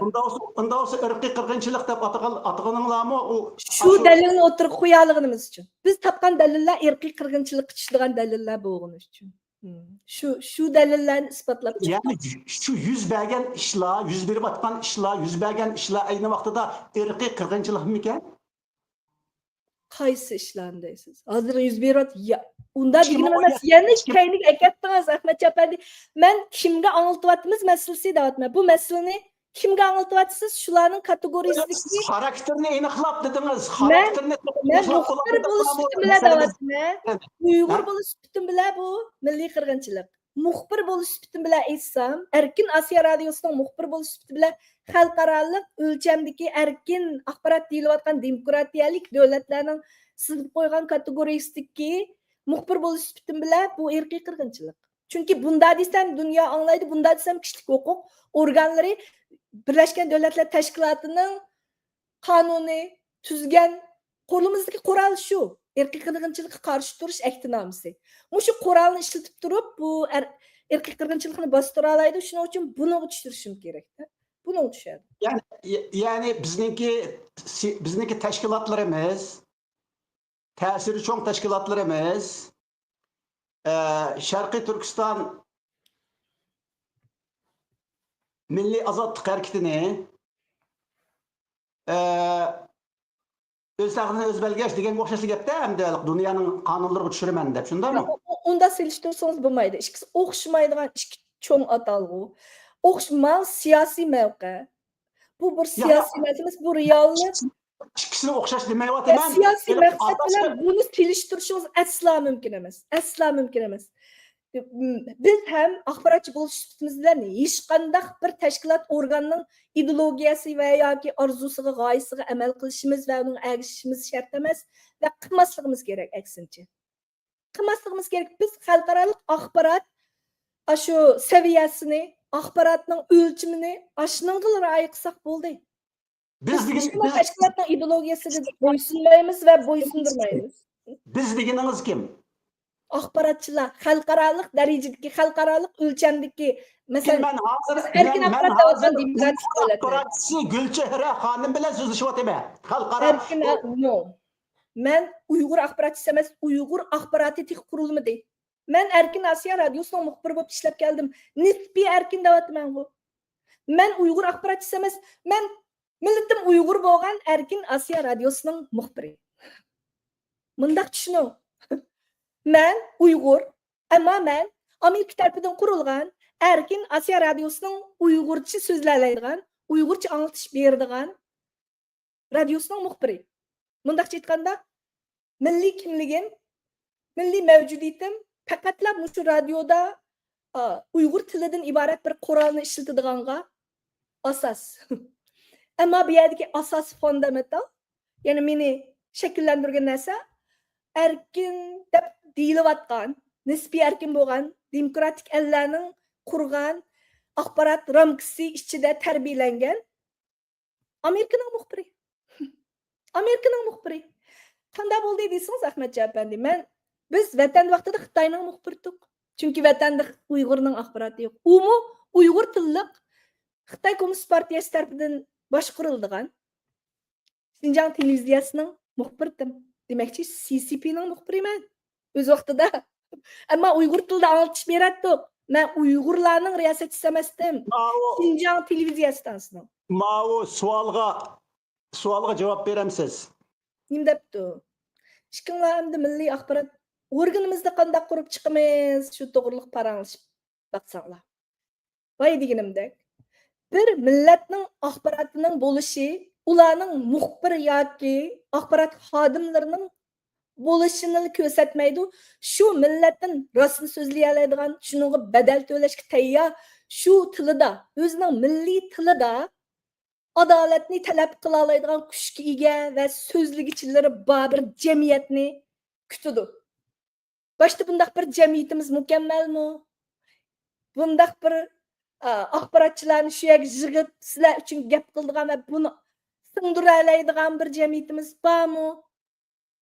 Yetakchilarimiz bo'ldi. Sizmi bir yetakchi? Sizmi ne orzular bilan chet elga chiqqan? Vatanda bo'lsangiz ergashmamdi xalq. Mening ishimdiki, men biladigan Ahmadjon Osmon kitobni o'qiy oladigan odamning hammasining ruhiy doirasiga o'xshash birsiga aylanib bo'lgan vaqtida. Ammo siz umidlarni kutdingiz. O'zingiz jangchi bo'ldingiz, keyindan yetakchi bo'ldingiz, keyingiz qardingiz, sizga o'xshash jangchilar unchalik chiqmadi, afsus. Eng boshda so'zligichlarni tayyor qiling. Axborotchilar bilan bu axborot erkin bir Uyg'ur axborot hosil bo'lmaydi-ki. Bu jamiyatingiz shu insonlar bilan shakllandi boshda. Buni himoya qiluvchi, erkin so'zlaganlarni himoya qiluvchi, qo'llovchi mundaq bir jamiyatingiz bormi? Uyg'ur tilliq. Boshda buni so'ray. Mush radioni ochaylik. Bo'pti. Pul xashlaylik. Haqni haq so'zlay oladigan, shuni so'zlashga jinim kessin, otanim, urug' tuqqanim, yana bir nimam tutilsin, adolatning ustida turman-ku deydigandan qanchalar bor? Axborot mendek bir ikki muxbir, sizdek bir ikki so'zligichi bilan tutadigan narsa emas. Bu axborotning eng boshda anglag'uvchilari, tomoshabinlari bu ruhni singdira oladigan o'rtaqlik ega bo'lish kerak. Xuddi boksurchilarga ayada boksurga amroq havaskorlar bo'lgandek, futbolchilarga maydon tushib o'ynaganda keyindan urra deydigan futbol havaskorlari bo'lgandek, Uyg'ur axborotimi, Uyg'ur axborotning qimmatini tanıydigan va buni Uyg'urlarning ruhiyatining oshqchi deb biladigan va buni himoya qiladigan jinichi kasmi azroq bo'lsa badal to'lab buni saqlab qola olaylik deydigan bir ruh bo'lmasa bunu qurib qo'ysangiz yana qurbonlik bo'ldi. Xuddi Erkin Osiyo radiosidek. Men eng ichinginim Uyg'ur xalqi o'zining mushundaq boshqalar tarafidan qurib berilgan, dunyoda adolatni istavatimiz, uni uchun harakat qilyapmiz deyish uchun bo'lsin qurdi deyli bu radioni. Oshundaq bir yaxshi fursatda xizmat qilgan va buning uchun badal to'lguvchilarning qadrini, qimmatini qilganlarmi unchalik ko'p emas. Men ko'ryapman o ijtimoiy taratqularda hatto shu radioning yipilib qolganidan xo'sh bo'lib chavoq urganlar bo'ldi. Bu meni bek afsuslantirdi. O'zimizni inkor qilish. Bu radio faqatli bu axborotni ishlashga jur'at qiluvchilar emas, bu axborotni so'zlashga jur'at qiluvchilar bilan radio bo'lgan. O'zingiz bilgandek Ahmadjon apandi, siz eng boshda radioda ovoz chiqarishga yana jur'at qila olgan chet ellardagi erkin yashayotgan Uyg'urlarning birisiniz. Shu vaqtida intervyu qilgan, yana masalan suhbatlashadigan odam topolmay qolatdik. Shunaqo bir faoliyatlar qatnashib qolatdi. Bayroq chiqqan yerda bir faoliyatda rasm chiqib qolgan bo'lsa, radioga telefon qilib, "Voy, falon yerda rasm tatqandingiz, ma rasmni, mening rasmimni ishlatmang" degan noiti yetuk bunaqcha aytganda ziyolilarimiz bo'ldi. Bugungi kun kelgan ularning ba'zilari hatto ba'zi bir siyosiy tashkilotlarning yetakchilariga aylandi. Biz mushlarning hammasiga shohid bo'lib keldik. Insonning qanday vaqtda qanday manfaat uchun o'zini Ne demeyli? shu mening deganim bir asos bo'lish kerak. Eng boshda asos. Sualda men axborotchi emas.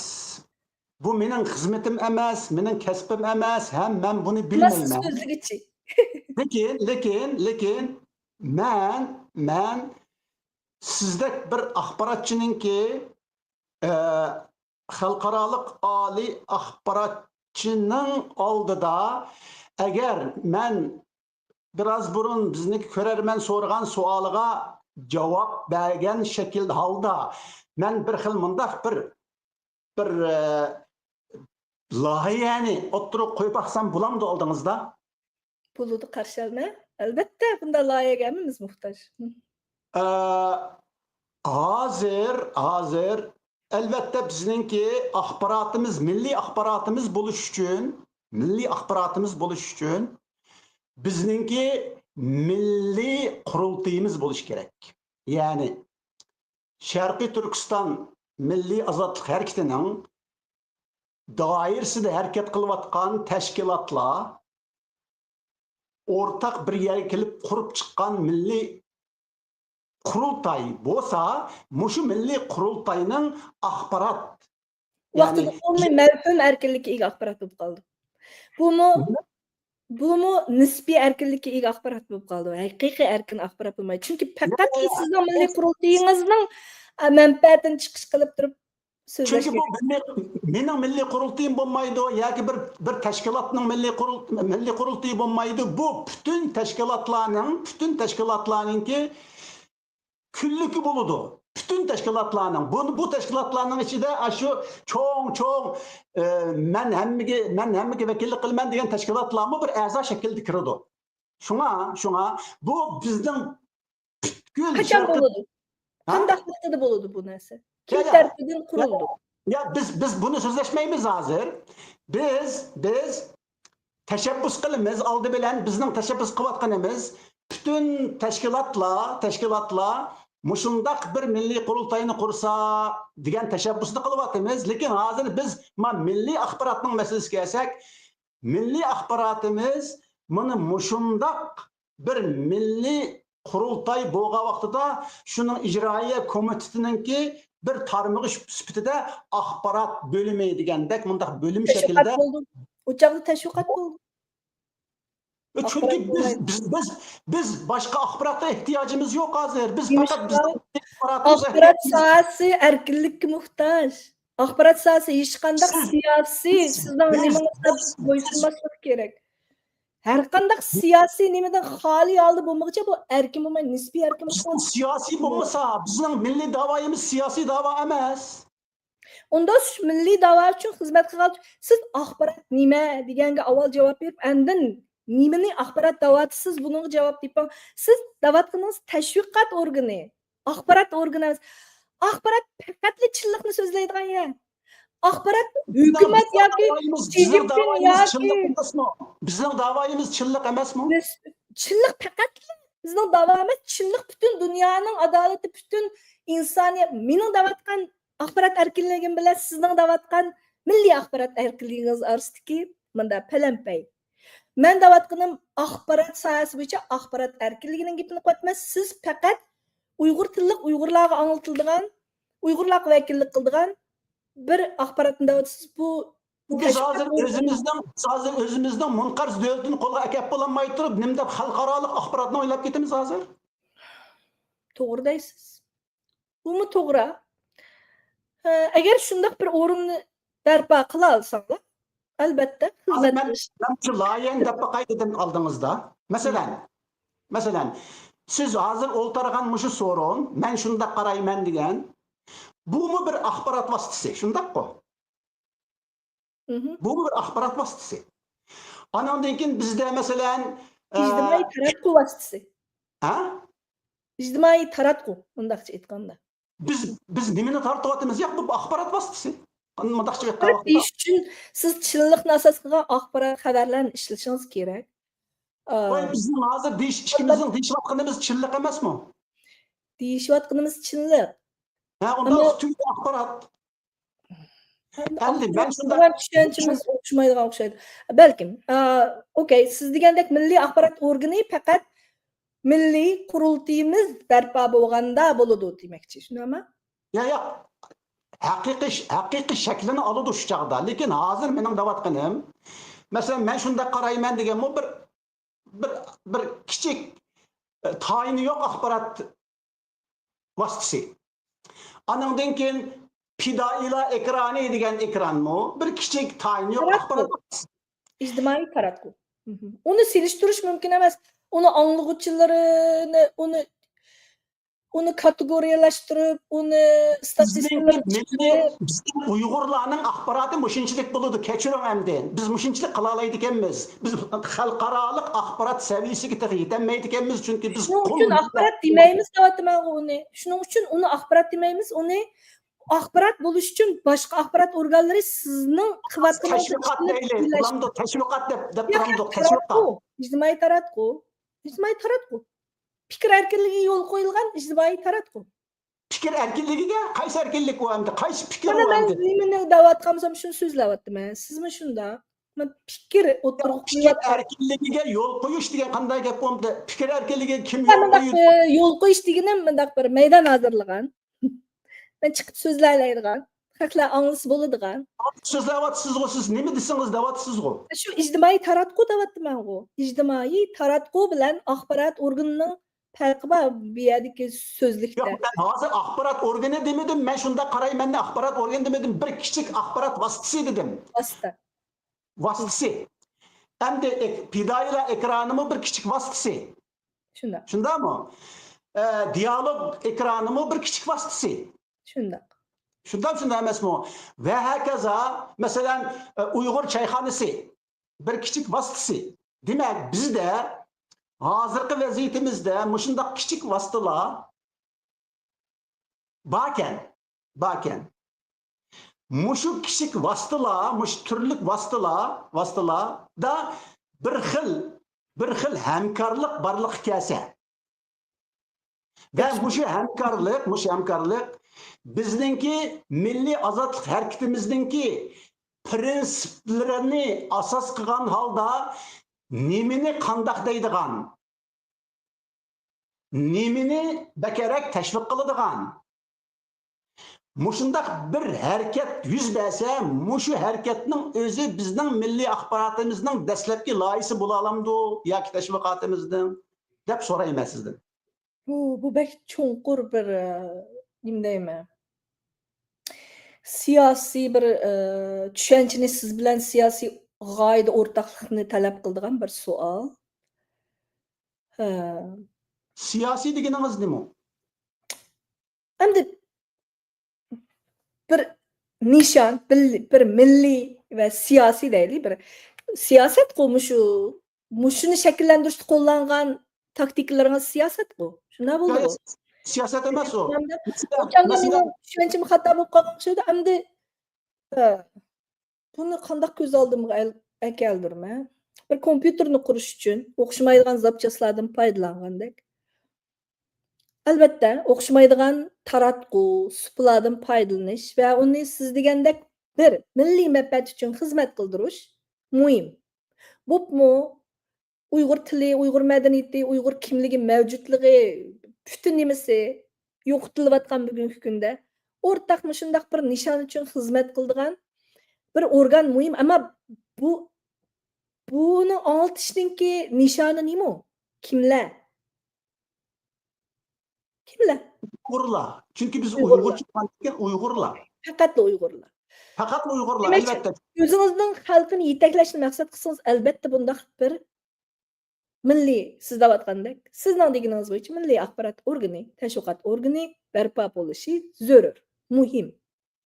Va hozirgacha Uyg'ur tashkilotlarininki yetarlik boshqalarni yetaklamasligi va yoki ta'sir kuchining ojiz bo'lishi, vayron bo'lishi va yoki aqna dalamigini hammasi shundoq bir organning bo'lmagani uchun. Naqo? Agar o'zining kurashdagi nishonni, ya'ni hamma Uyg'urning asli nishoni milliy manfaat uchun, ya'ni Uyg'urning mustaqillik uchun kurash qilish ekanligini singdirish avlodlarga bo'pmi? Tarixni bilmagan, qup-quruq taloq chiqib qolgan, faqat bilan DNA'si Uyg'ur bo'lgan Uyg'urlarni yetildirmay turib, bu g'oyalarimiz hammasi ko'pikdek yo'qolib ketdi.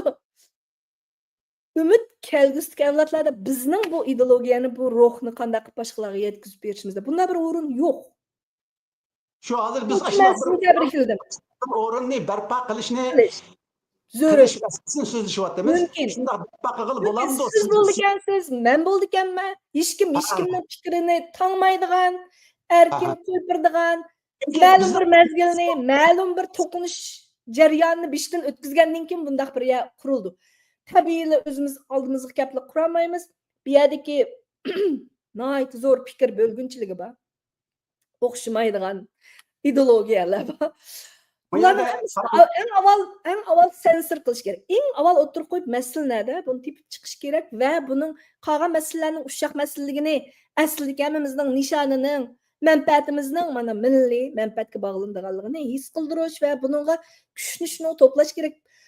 Bunda narsani shundaq ideologiyasi o'zining kuchli sizga o'xshash so'zligichini taklif qilib qo'yib o'zining ideyasini tanlaydigan birsi bo'lsa muhim va menga o'xshash siz desangiz ko'ktab qarshi tura oladigan birsidan bo'lishi muhim. Shuning uchun biz fikr erkinligiga haqiqiy, ya'ni nimani maqsad qilib turib, masalan, xuddi haramda bir Makka hammasi cho'gilgandek, Makka o'zgarmaslik kerak. Biz tosh atamdik, silamdik, cho'gilamdik, namoz o'qamdik, bu muhim emas. Nishon o'zgarmaslik kerak. Bu nishon. Albatta. Nishonli bo'ladi ekan, bir kuni quramiz.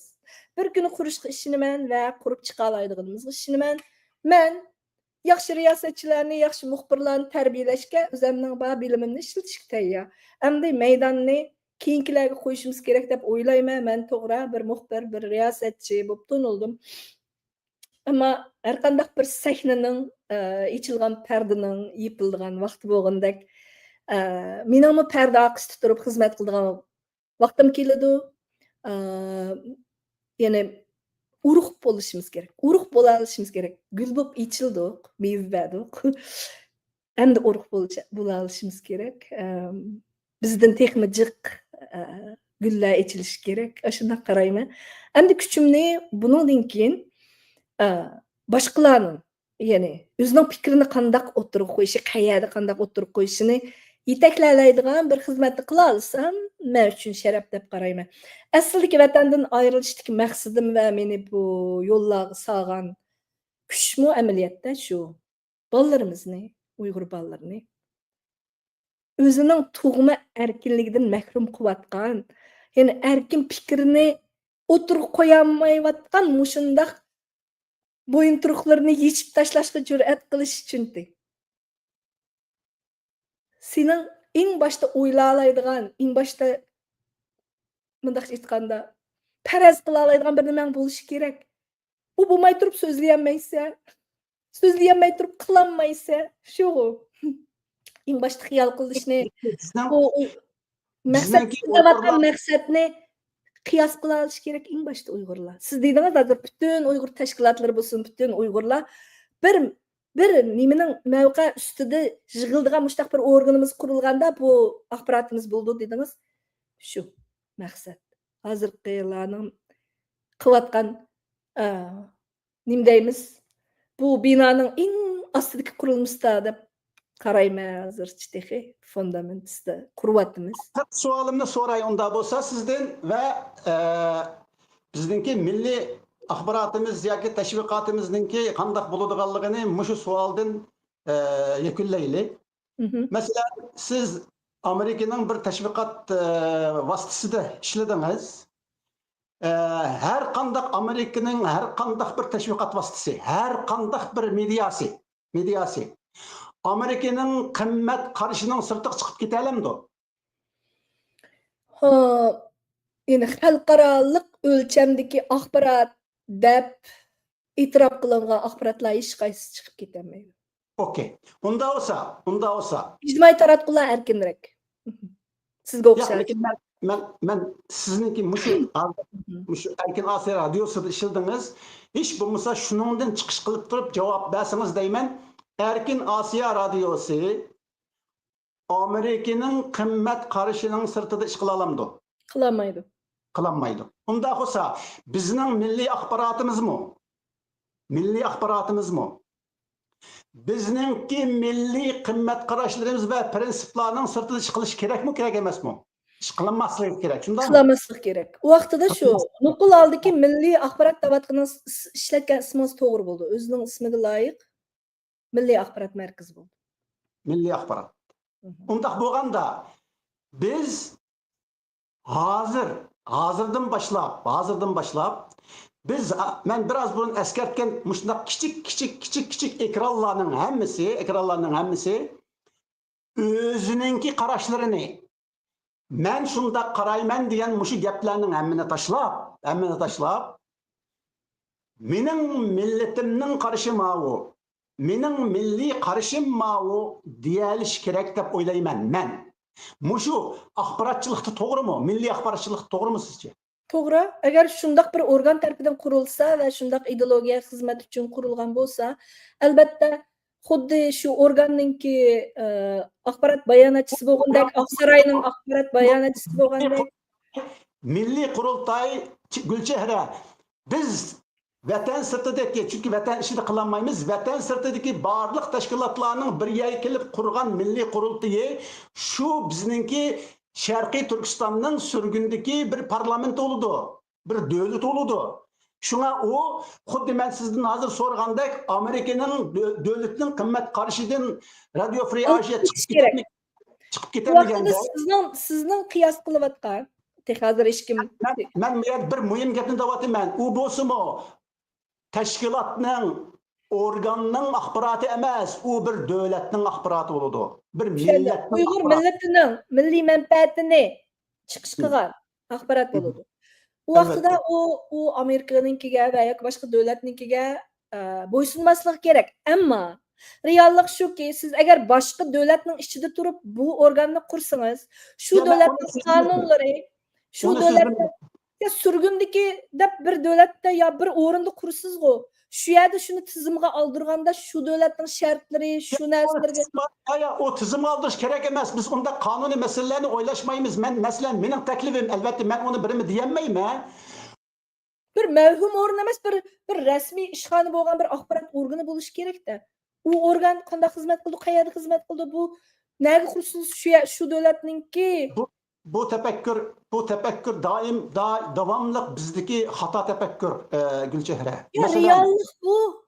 Real qaysi davlatda, qaysi joyda sizga shunday bir organ qurishni, ya'ni qo'llaydi, masalan, quvvatlaydi, shu davlatning manfaatiga qarshi gap qilish to'g'ri keldi o chaqda.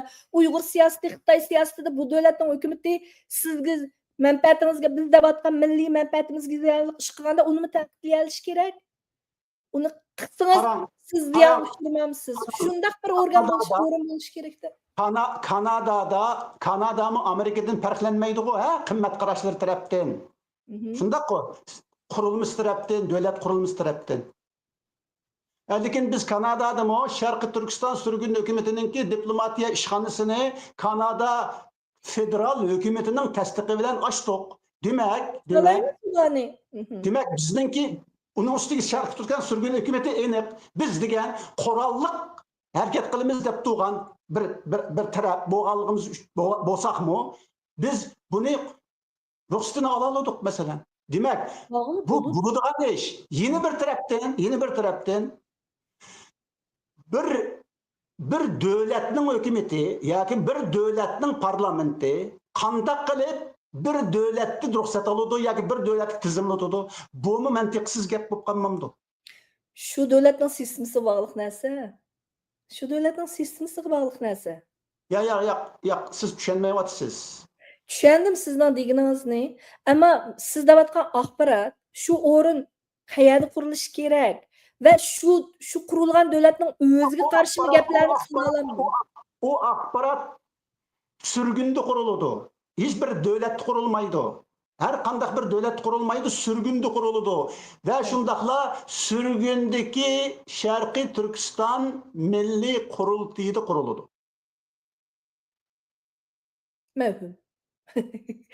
Mühim. Mevhum hazırcha. Kandak mevhum buludu bu. Bunun da bir real nasi bulmaydı. Şekilleniş kerak menimcha. Mayli, okey.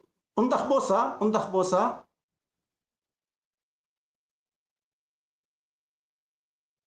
U qaysi xil axborot prinsiplariga ya'ni amal qilish kerak. axborot prinsiplariga amal qilmaydi. Sharqiy Turkiston Bu milliy vaqtda tashviqot o'rni bo'ldi deyapman. Siz xalqaroliq axborotlar bilan hamkorlasha oladigan darajadagi xalqaroliq axborot organi qurma desangiz, xalqaroliq o'lchamlarga tushishingiz shart. Agar tushmasangiz faqat tashviqot organi bo'lsangiz, shu milliy tashviqot organi. qandaq xalqaroliq o'lcham degan O'xshash masalan BBC, CNN, yana birsi deganlar hech qanday hukumatga bo'ysunmay, hech qanday nima deymiz, milliyligini yamiz o'zining irodasida emas, faqat dunyoda nima ish bo'layotganimiz shularni.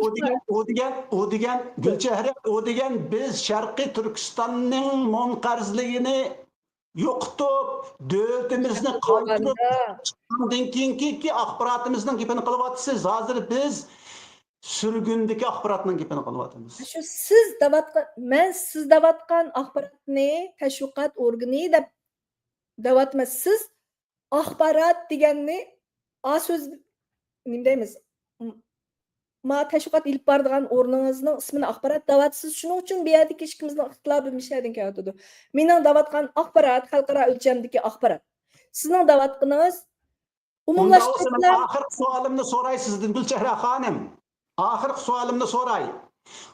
Sharqiy Turkiston Milliy Ozodlik harakatining axboroti qanday bo'ladi? Faqat shu Sharqiy Turkiston Milliy Ozodlik harakati uchun xizmat qilgan shu harakat doirasida xabar ishlaydigan, xizmat qiladigan, tashviqot qiladigan bir o'rin bo'ldi. Okey. Ha, buni biz Uyg'urlar va hozirgi vatan sirtida yashayotgan, axborot bilan shug'ullanayotgan Uyg'urlar qila olamiz. Shuni qilishga jur'at qilgan va shunda ideologiyasi siz bilan o'xshash bir yer kelgan, ya'ni mushu milliy organga mushu siz davatgan shu o'rinningki ideologiyasiga qaysi o'rinning ideologiyasi bu? Sharqiy Turkiston Milliy Ozodlik harakatining ideologiyasi. Boshda shu milliy ozodlik organi qurilsin. Shu qurilsin. Shuning uchun xizmat qiladi. Qilmaydigan odam yo'q. Qilmaymi, qilmaysiz, sizmi qilasiz? Qilmaymiz, nima ish qilmaymiz? Qiloladigan odam chiqdi. Chiqirmiz, tarbiyalaymiz. Chiqdi. Ammo deyilayotgan narsalar hammasi hozircha mavhum u. U aniq u. Mavhum. Boshda qurilgan narsa siz deyotgan narsa. U qurilmay turib bu qolgan bosqichlarni besib o'tamaymiz. Albatta men sizdek o'ylayman, shunaqa bo'lsin. Bo'lish kerak. Ya hazır ben onun ılıqı mevhum emas, naydı real nəsin dep verdim onu. İş bulmasa muşundaq uşaq düşək vasıtıyla özara hemkarlaşsın mı? Muşundaq bir Təşviqat gevde- orqanı bərpa qıla alaydı. To'g'ri. Qıla alaydı. Şunu demek, şunu demekçi. Qıla alaydı. Şunu demekçi. Sizge köp rahmet Gülçehre Hanım. Bugünkü ben şunda qarayman programımızninki mehmini bu belgenizge teşekkür etimiz. Köp Sizge rahmat. çok hürmet Kechirim. ko'raman. Ba'zi fikrlaringizga balkim qo'shilmay ustozim bo'lsangizmi Erkeğimiz. Sizin erkelik. qo'yganim uchun kechirim. Siz menga erkinlik berman deganligingiz uchun o'zim nima o'ylaganmisam shuni o'tirib qo'ydim va boshqalarningmi ya'ni sizdan heyikmay rost gapini qilishini umid qilmay bundan keyingilarningmi Yok bu yerde men Muşu sual, muşu gepingizge men cevap ötüp ketmesem bo'lmaydigandek qiluvdi. Unda bo'lsa, men bu yerda, men shunda qarayman degan bu programmada hech qanday bir tarafning va shundaqla hatto o'zimning qarishini baza qilmayman. Chunki mening qarishim yo'q. Mening qarishim yo'q. Ahmadjon Osmonning hech qanday qarishi yo'q. Ahmadjon Osmonning qarishi